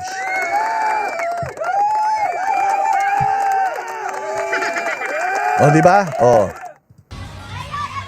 Abot na sa flood control namin! Di ba? Mga bata yan. Mga bata yan. Alam na kung ano yung flood control. Alam na kung ano yung kinakaharap ng gobyerno. Alam na kung ano yung corruption. Bata pa. Nung bata ako, kilala ko ba kung sino congressman namin? Hindi. Kilala ko kung sino yung nagpa-flood control sa amin? Hindi. Wala akong ginawa nun. Mangulangot. Ganun lang ginagawa ko. Maglaro. Kumolekta ng libag sa kilikili. Ganun lang. At saka, pinapractice ko lang kung paano ako iilag pag binato ko ng nanay ko. Pag pinalo ako, kung saan ako dadaan, pag nandiyan na yung nanay ko, kung saan ako tatakas, may mga escape route ako. Pag nakita ko yung nanay ko, may dalang pamalo. Pucha, hindi niya na ako makikita. Meron ako mga iskinita na dinadaanan na hindi niya alam. Yun ang minaster ko nung bata ako. At saka kung paano magtulog-tulugan pag tanghali. Tulog na, tanghali. Uso nun Ngayon, yung mga bata, di na natutulog ng tanghali. Dati, mga bata, tulog tanghali. Tanghali na matulog, wala kayo Yakult. Pag kayo hindi kayo natulog, wala kayo Rebisco mamaya, wala kayo merienda, tutulog-tulog hanggang ganyan. Kahit di ka naman tulog, pag wala na yung nanay mo, tulog na yung nanay mo, putya, hinihila namin yun, lalabas kami sa bintana. Bago magising yung nanay namin, babalik na kami. Tapos gagawin ko, kukusutin yung mata ko para kunyari bagong gising ako. Ma, anong oras na, ma? Ma, yung gutom na ako. Asa na yung Yakult? Asa na yung Royal? Ganun lang ginagawa natin. Dugasin yung mga magulang natin. Pucha ngayon yung mga bata, ganito, nagmumura na dahil sa flood control. Diba? Saan ka naman? Ay na, Mayor, abot na sa flood control namin, Abot na sa flood. Kayo mga bata, huwag kayong nanonood kay Boss Dada, Nanonood siguro kayo sa akin, kaya kayo palamura. Mag-ingat kayo yung mga nanonood dito, Make sure na walang mga batang nakikinig, Wala silang maririnig dito na matino. Ingatan ninyo, baka sabihin nila, normal lang yung pagmura. Hindi kaya tayo nagmumura dito na minumura natin yung mga magnanakaw. Anuhin ninyo, mag-headset kayo, huwag kayo nanonood sa TV. Pag narinig nila yan, sabihin nila, ay, ang cool naman. O, di ba? O, tingnan ninyo. O, si Vince Dizon, kung gaano kasinungaling. Panoorin natin gaano kasinungaling si Vince Dizon, ha? How can you assure us that yung gagawin pong rehabilitation sa EDSA will last us a long time at hindi po after 1 year or 1.5 years ay butas-butas na naman? Ayan, ang ganda ng tanong. Ang ganda ng tanong, mga bossing. Ang tanong, kasi di ba nagkaroon ng rehabilitation dyan sa EDSA at gumastos tayo ng billions of pesos dyan sa rehabilitation sa EDSA. Billions, okay? Billions. Sino ang nagplano niyan? Si Vince Dizon, MMDA, at saka ang Palasyo. Tangina nitong mga to. Kita mo. Ang yayabang, pumunta sa Davao noong nakaraan, itong hudas na si Vince Dizon, mura ng mura doon. Tangina ganito, tangina ganyan. Ngayon, proyekto niya mismo, mga bossing. Ito yung sinasabi natin, na ang nilalagay sa gobyerno, mga bobo. Siyempre, si Vince Dizon, hindi man engineer, wala siyang idea, wala siyang knowledge, wala siyang background tungkol sa paggagawa ng mga struktura, construction, ganyan. Mayaman man yan, siya man ang nag-observe ng mga development dyan sa nung BCDA siya dyan sa Subic Bay. Sa Clark pala, sa Clark. Yung mga bases, siya ang nagpasinaya. Pero mga bossing, pagdating talaga sa construction, strength of materials, kailangan talaga meron kang background dyan. Ayan problema, payabang masyado, payabang. Ayun, ang nagyabang siya na yun daw, rehabilitation ng EDSA, aabot daw ng taon-taon. Putang ina, wala pang isang taon, nasira na. Hayop kayo. Wala, matindi talaga ang yayabang kasi nitong mga ito. Ang yayabang kasi ng mga taga-gobyerno Sila mismo ang binibisto ng mga pagkakataon. Kung matatandaan ninyo, sino nagbisto kay Bongbong patungkol sa flood control project pagkakataon? Sino nagbisto sa mga congressman patungkol sa mga pagnanakaw nila pagkakataon? Kaya man nilang itago yan, pero yung mismong kalikasan natin yung nag-e-expose sa kanila. Kaya ngayon, nakikita kung gaano sila katarantado. Ngayon, eto. Sabi ni Vince Dizon, matibay itong ginawa namin, bilyon-bilyon ang budget nito, maganda na ang EDSA, ayan na, tutsa umulan. Wala pang isang taon yung kanyang rehabilitation. Warak-warak na naman, may bumagsak na dingding, butas-butas yung kalsada. Putya, sabi ko nga hindi dapat yung EDSA ang nire-rehabilitate natin. Ang nire-rehab, yung Palasyo. Yung presidente natin, sabi ni Aimee, batak daw yan, palumpalo. Baka dapat it's about time na i-rehab na yan. Tigil nyo na yung pagre-rehab sa EDSA, gumagastos kayo. I-rehab natin yung presidente, baka sakali paglabas ng rehab niyan, presidente pa rin siya, tumino na yan. Baka sakali maganda na gawin yan sa Pilipinas. Hindi man ako nagsabi niyan, ha? Sabi niyan yung kanyang kapatid. Walang hiya na yan, Vince Dizon, ang kapal ng mukha mo. Pasok. Tanong yan. Unang-una, ang ginagamit nating aspalto ngayon, at ito pag-reblock natin, Namaos na to sa kasinungalingan Nakita nyo paos? Kaya paos yan, putyang ina, kasi sobrang sinungaling. Maganda daw yung aspaltong ginamit dyan sa EDSA. Ang piling-pili. Piling-pili daw. Tang ina, saan ka makakita ng aspaltong piling-pili? Ano yan? Pumunta ka sa palengke, tas maraming uri ng aspalto.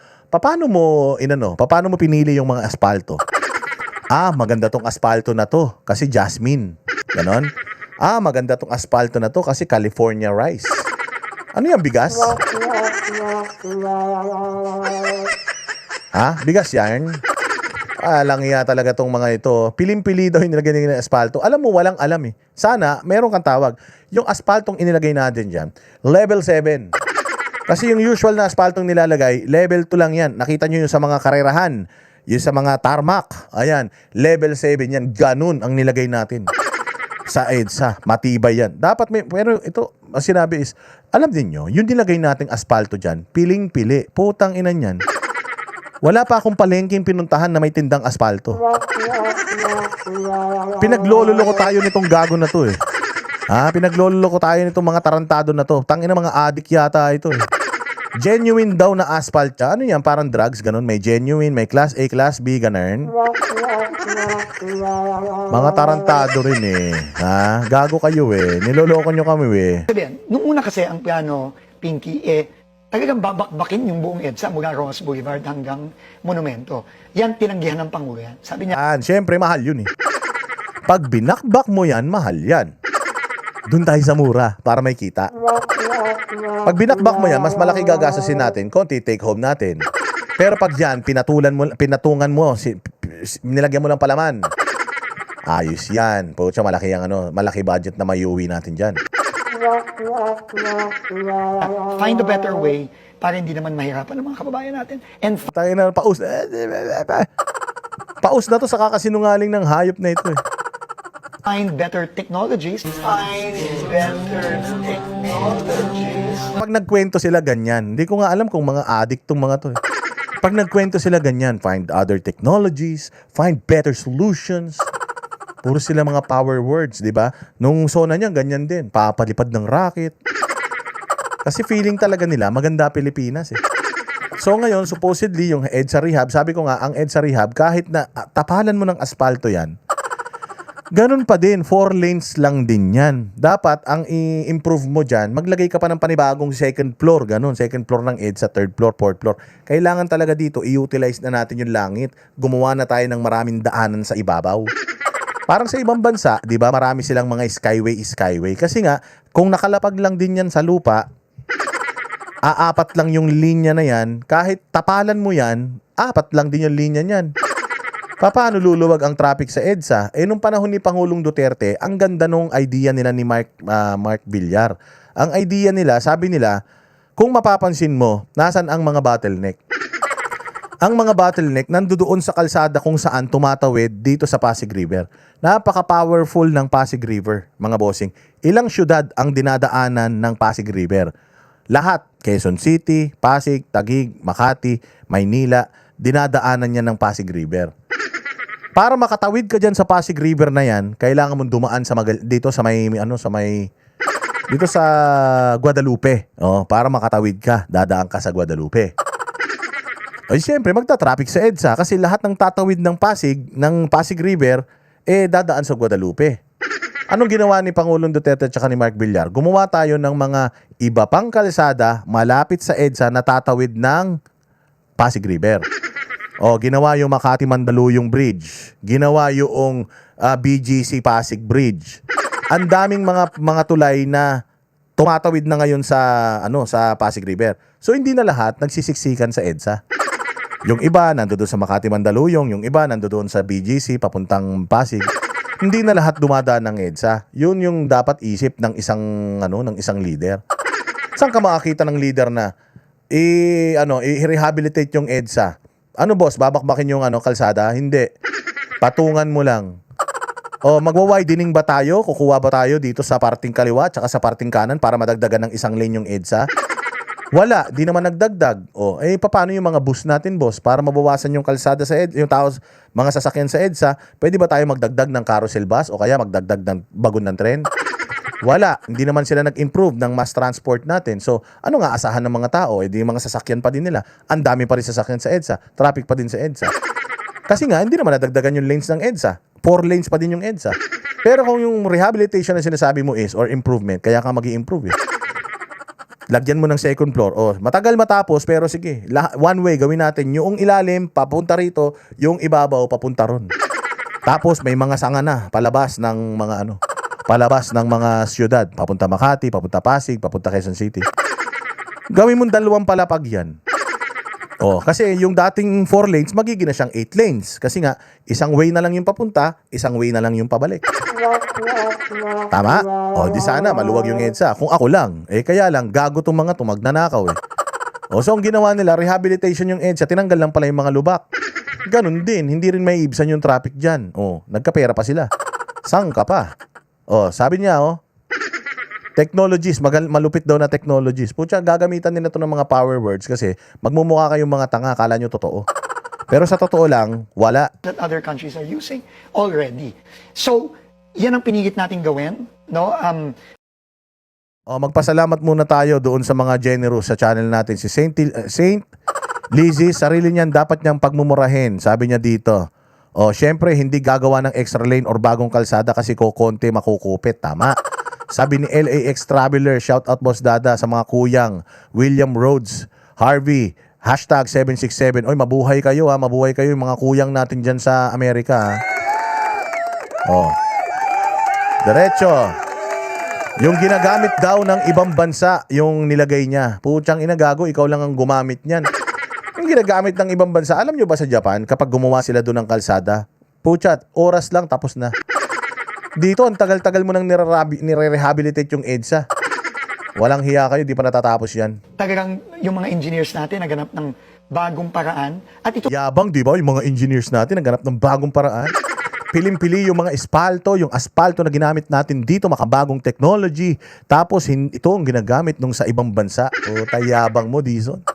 Tangina, wala kang kasi yabang. na yun, no? Yung bagong paraan, gumagamit tayo ng mas matibay na asfalto. Gamit tayo ng mas matibay na asfalto na ginagamit lang sa Pilipinas ngayon sa ating mga expressway, sa mga sa NLEX, SLEX, Matibay daw. Matibay matibay. Mas matibay pa sa mukha niya. Skyway, SCTEX, etc. At sa mga runway, sa mga airport.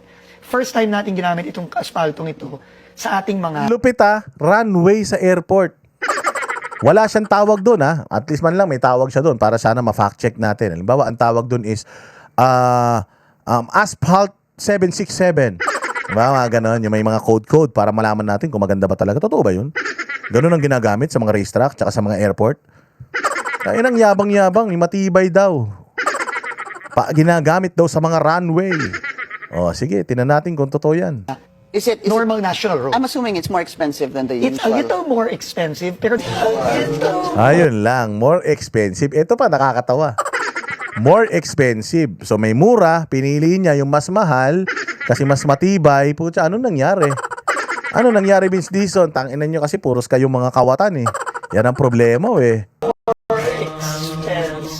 Pero dahil nga nagbaba din tayo ng presyo ng ibang mga materyales, actually, mas mababa. At nag-reduce tayo dramatically nung scope of work.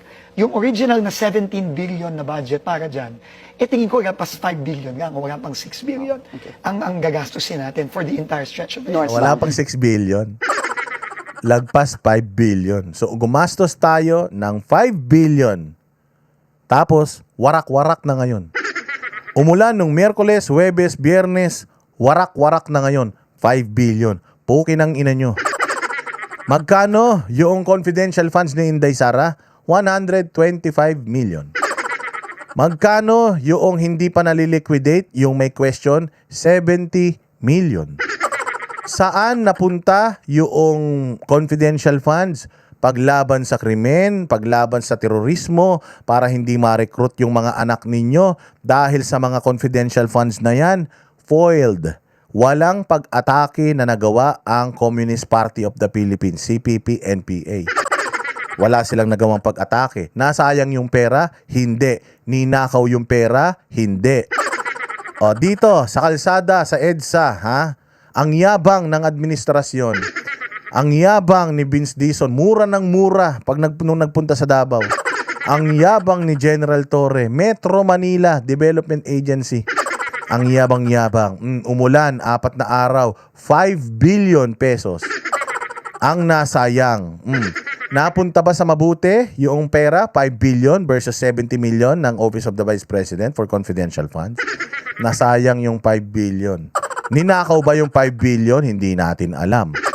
Basta ang alam natin, palpak yung pinaggamitan ng putain ng pondo na yan. Tapos si Inday Sara ang ini-impeach. Ang daming tarantado sa gobyerno na hindi competent na gawin yung mga trabaho nila. Yan ang problema natin. And how long is that supposed to last? Ang sinasabi sa atin, minimum 5 years. Minimum 5 years? Wala pa 1 taon, nadurog na Putang ina, pagka sinungaling mo kasi Yan ang problema, Vince Dizon. Sinungaling ka, sinungaling si Bongbong, pucha, parehas kayo. Parehas kayo sinungaling, mga walang hiya kayo. Minimum 6 months later. Wala pang 6 months. 5 years, 6 months. Nasira agad. Putaragis ka, Vince Dizon. Walang hiya ka, bumalik ka na sa matris ng nanay mo. Salot ka.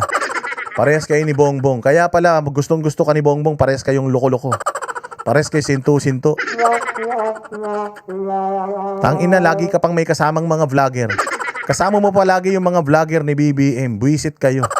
Tangina, ganito lang pala yung mga pinaggagawa ninyo sa pera ng taong bayan tapos si Inday Sarang hinahabol natin. Mga satanas. Isang taon mula nang ayusin pero tad-tad agad ng lubak ang ilang bahagi ng EDSA. Ang mga bagong aspalto kasi ay nabakbak dahil sa ulan.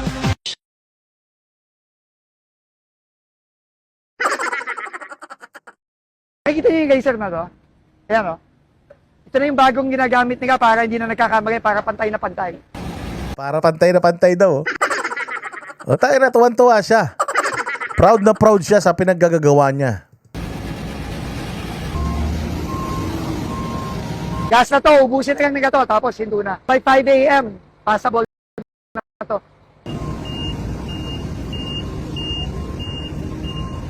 EDSA, ang lakad mo dito, sideways eh. Sidewalk talaga kasi sideways yung lakad. Tangin ang yabang, oh. Ay yabang mo, boss. Ay yabang, ah. O yan, oh, may mga vlogger na kasama si Ulol, oh. Oh. Dito lang tayo dati. So may git doble na to. So bike dito, pedestrian dito, no? Nakikita niyo yung geyser na to? Ayan o. Ito na yung bagong ginagamit nila para hindi na nagkakamali, para patay na pantay. Pantay na pantay, ah. Alin ang pantay? Pantay na pantay yung hatian? Oo, sabi dito, oh. Pucha, nabakbak kagad eh. Alam nyo ba yung kalsada ng sa EDSA parang mukha ni Risa Ontiveros? Lubak-lubak. Vince Dizon, sabi nila, oh. Hindi ako nagsabi, ah.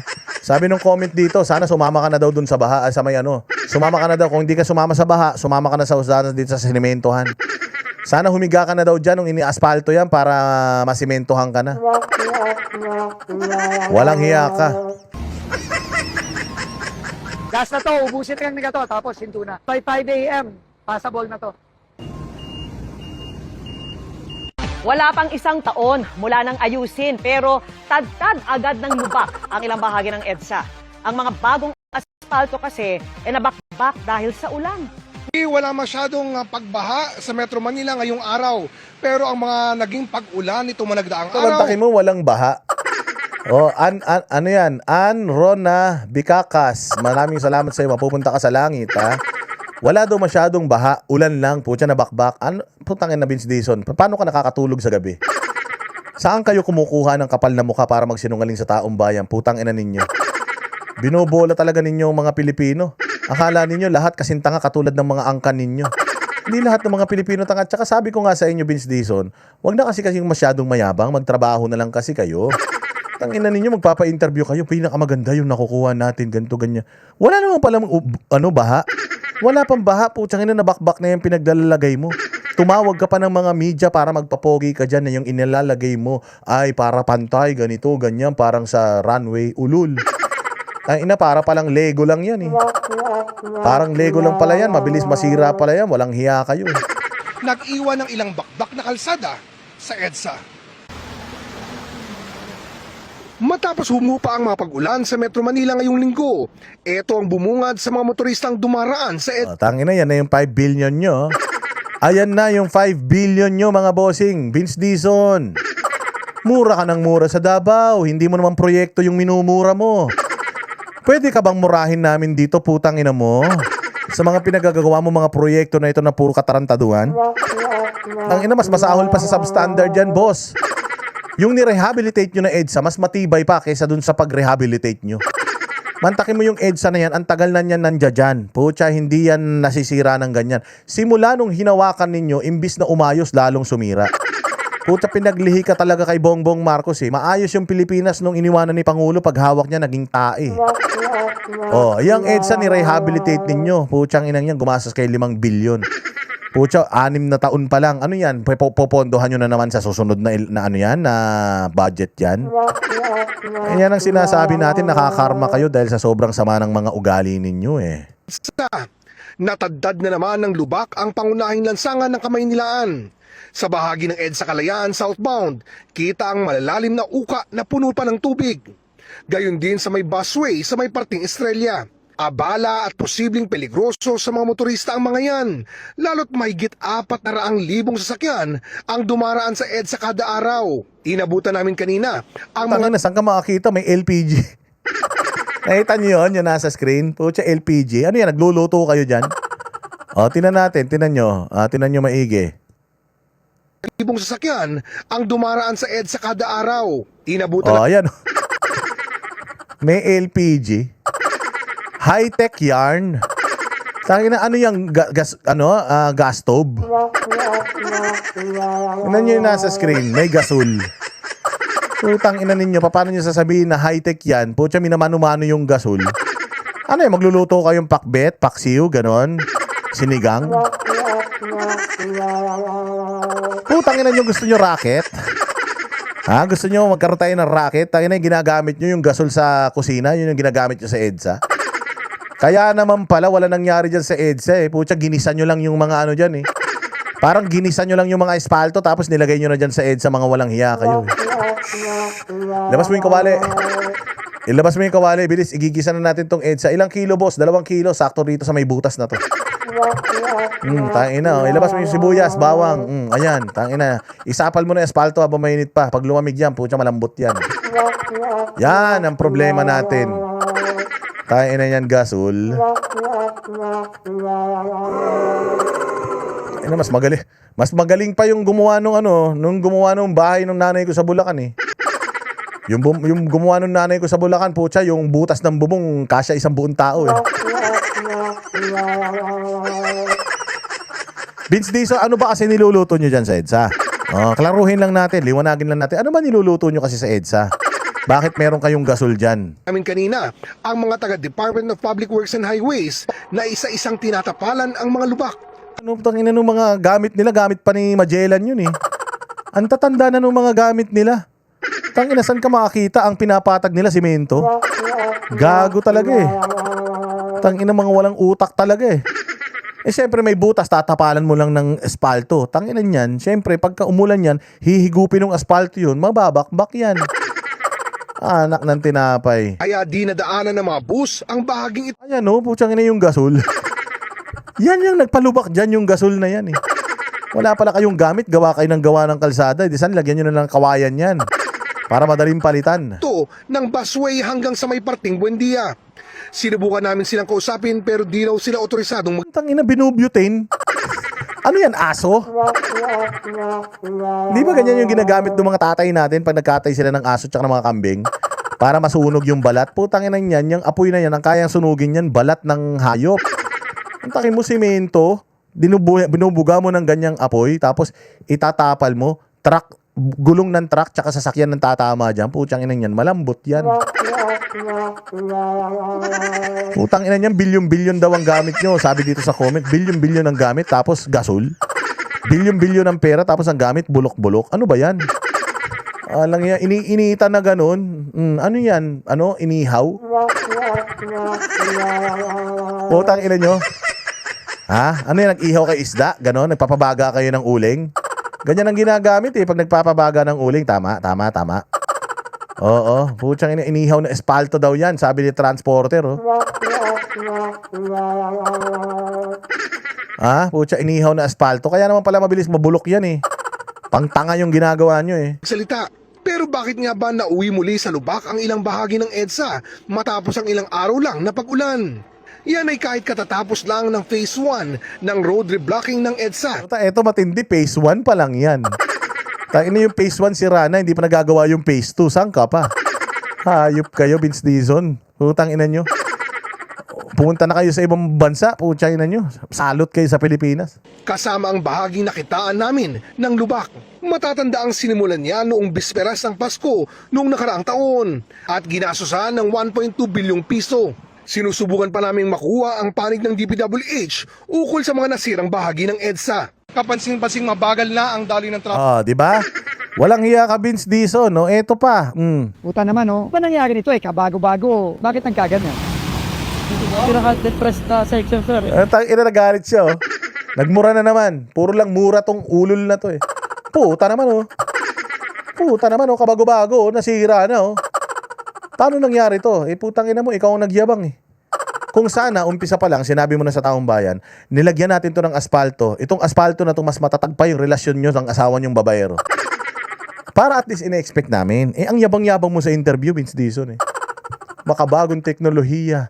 Piling-piling mga aspalto. Yung ginagamit sa mga karirahan, sa mga airport, putang ina, ito yon. 6 na taon ang itatagal nito. Tangina ka, napakasinungaling mo kasi, parehas kayo ni Bongbong eh. Kaya ganyan ang nangyayari sa inyo, tapos ngayon magmumura-mura ka. Pa naman, oh. Ba nangyari nito eh, kabago-bago. Bakit nagkaganyan? Ba't nagkaganyan? Kasi hindi ka marunong. Putang ina ka, hindi ka marunong. Parehas kayo ng mga engineer mo dyan. Palagay ko hindi mga engineer yan. Baka mga tubero yan. Baka mga tiga-parlor yan. Baka bagong teknolohiya, gasol, sabi ni ano. Sabi nung isang nag-comment to, yun daw ginawa nyo sa EDSA, parang adobo. Ang bilis na ubos. Ang bilis na ubos, parang adobo. Ang tatalino nyo talaga. Putangin na nyo mga banateros kayo, nakakainis kayo, hirap nyo kalaban. Press na section, sir. Putang ina talaga. Putang ina talaga. Walang magagawa yung mura mo, Vince Dizon. Kasi minumura ka na rin namin, putang ina mo ka. Puro katarantaduan yung ginagawa nyo sa Pilipinas. Kayong dalawa ni Bongbong, mga walang hiya kayo. Ang ina nyo, gusto nyo pa ng South China Sea. Atin ang South China Sea, hindi nyo mapaganda EDSA. Gusto nyo awayin yung China, putang ina nyo, mga magnanakaw kayo rito lahat. Walang hiya kayo.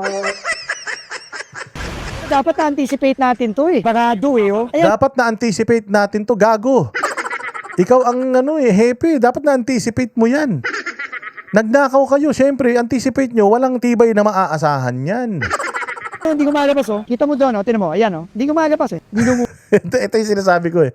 Gumawa sila ng labasan ng tubig, putang ina niyan, mas mataas pa dun sa tubig. Saan ka naman?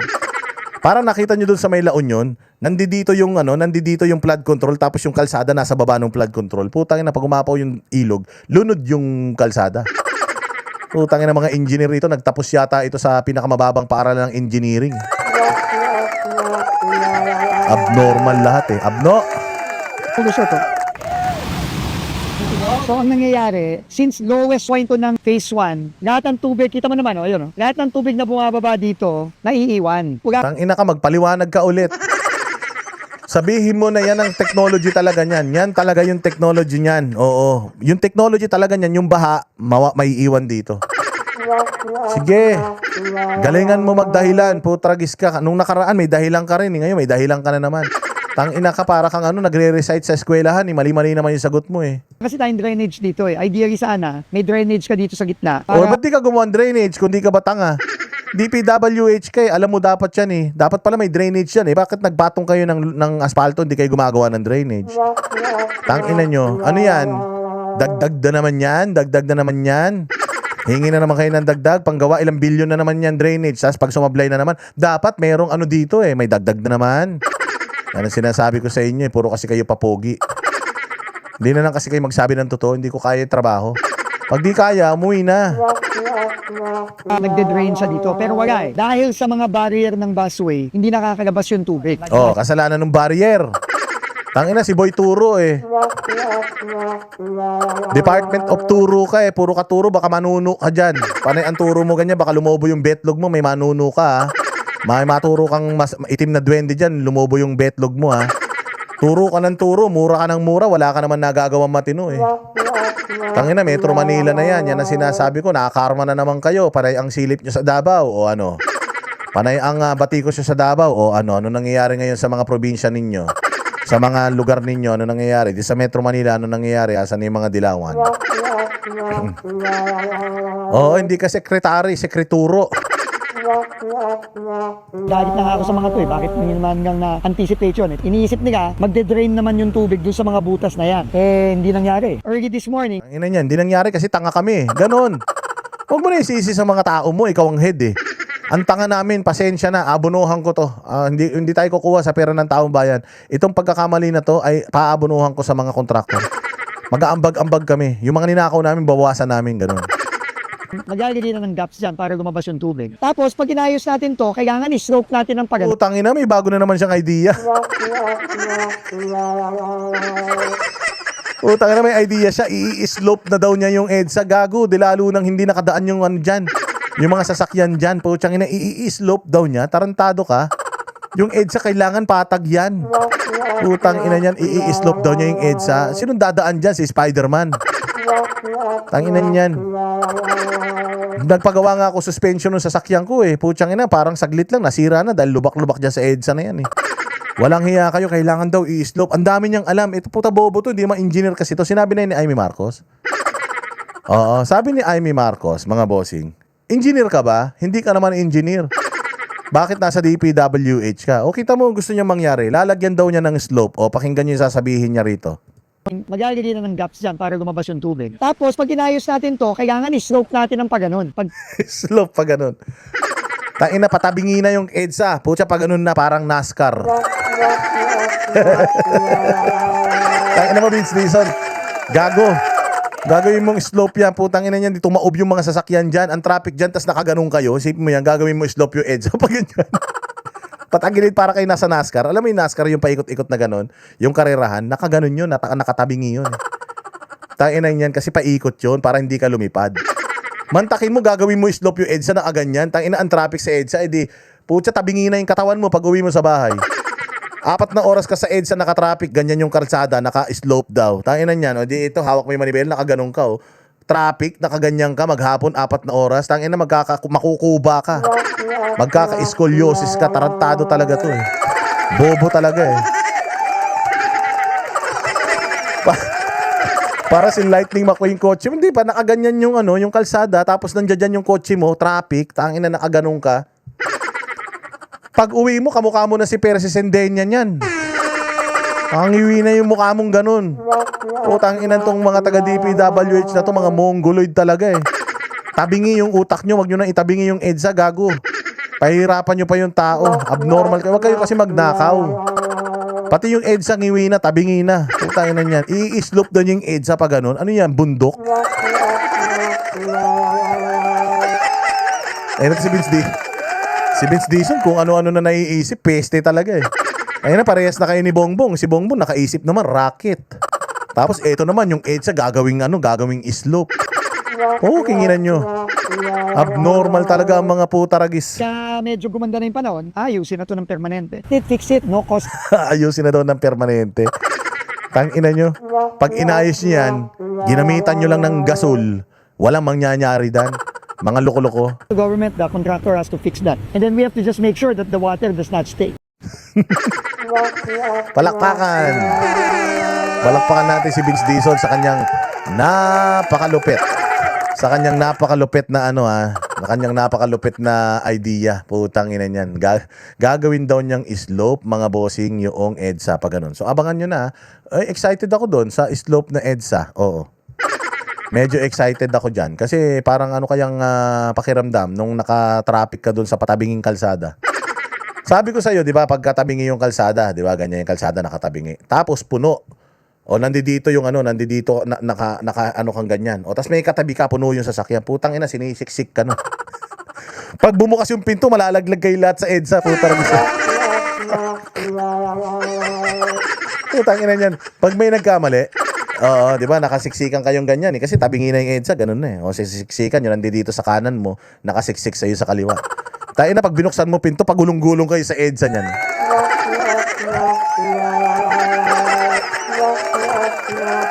Okay, nang ina nyo talaga, wala kayong magawang matino. Yung yari yung mga nasa jeep, di ba? Sa jeep, magkaharapan yun, eh. Yung jeep, di ba? Magkaharapan. Mantakin mo na aganyan, puta, pag nabitaw ka, pupunta ka sa buntis yung kaharap mo.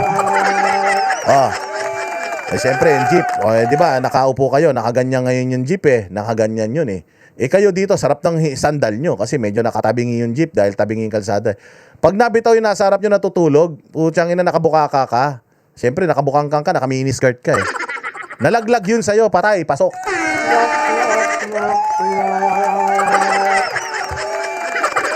Putyang ina, mabubuntis ka pa ng ibang tao, di oras. Dahil sa project na yun ni Bongbong at saka ni Vince Dizon, walang hiya kayo. Ay, nako, visit kayo talaga. Putang ina ninyo.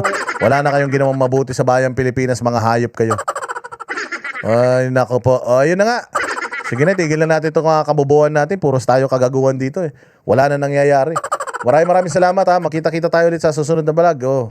I-upload ko to as a video. Panoorin ninyo, i-share ninyo para makarating sa kinauukulan ng lahat ng mga katarantaduang ginawa nila sa bayan. Sana ay napasaya ko kayo ngayong araw. Sige, mag-live tayo ulit mamayang gabi. Pag-usapan natin yung mga iba pang issues, lalong-lalo na yung issues ng paggamit ng natin, ng mga kababayan natin, mga gagong mga congressman diyan kay Pastor Apollo Kibuloy at sa kay OJC. Pag-usapan natin yan. Marami tayong mga ipapakita sa inyo. Okay, mabuhay. God bless us all. God bless the Philippines. You're amazing. You're all amazing. Magandang araw po. Kami ang boses ng masa, hindi natatakot. Katotohanan lang, di kami nalulunod. Walang bahid ng sismis, lahat ay totoo.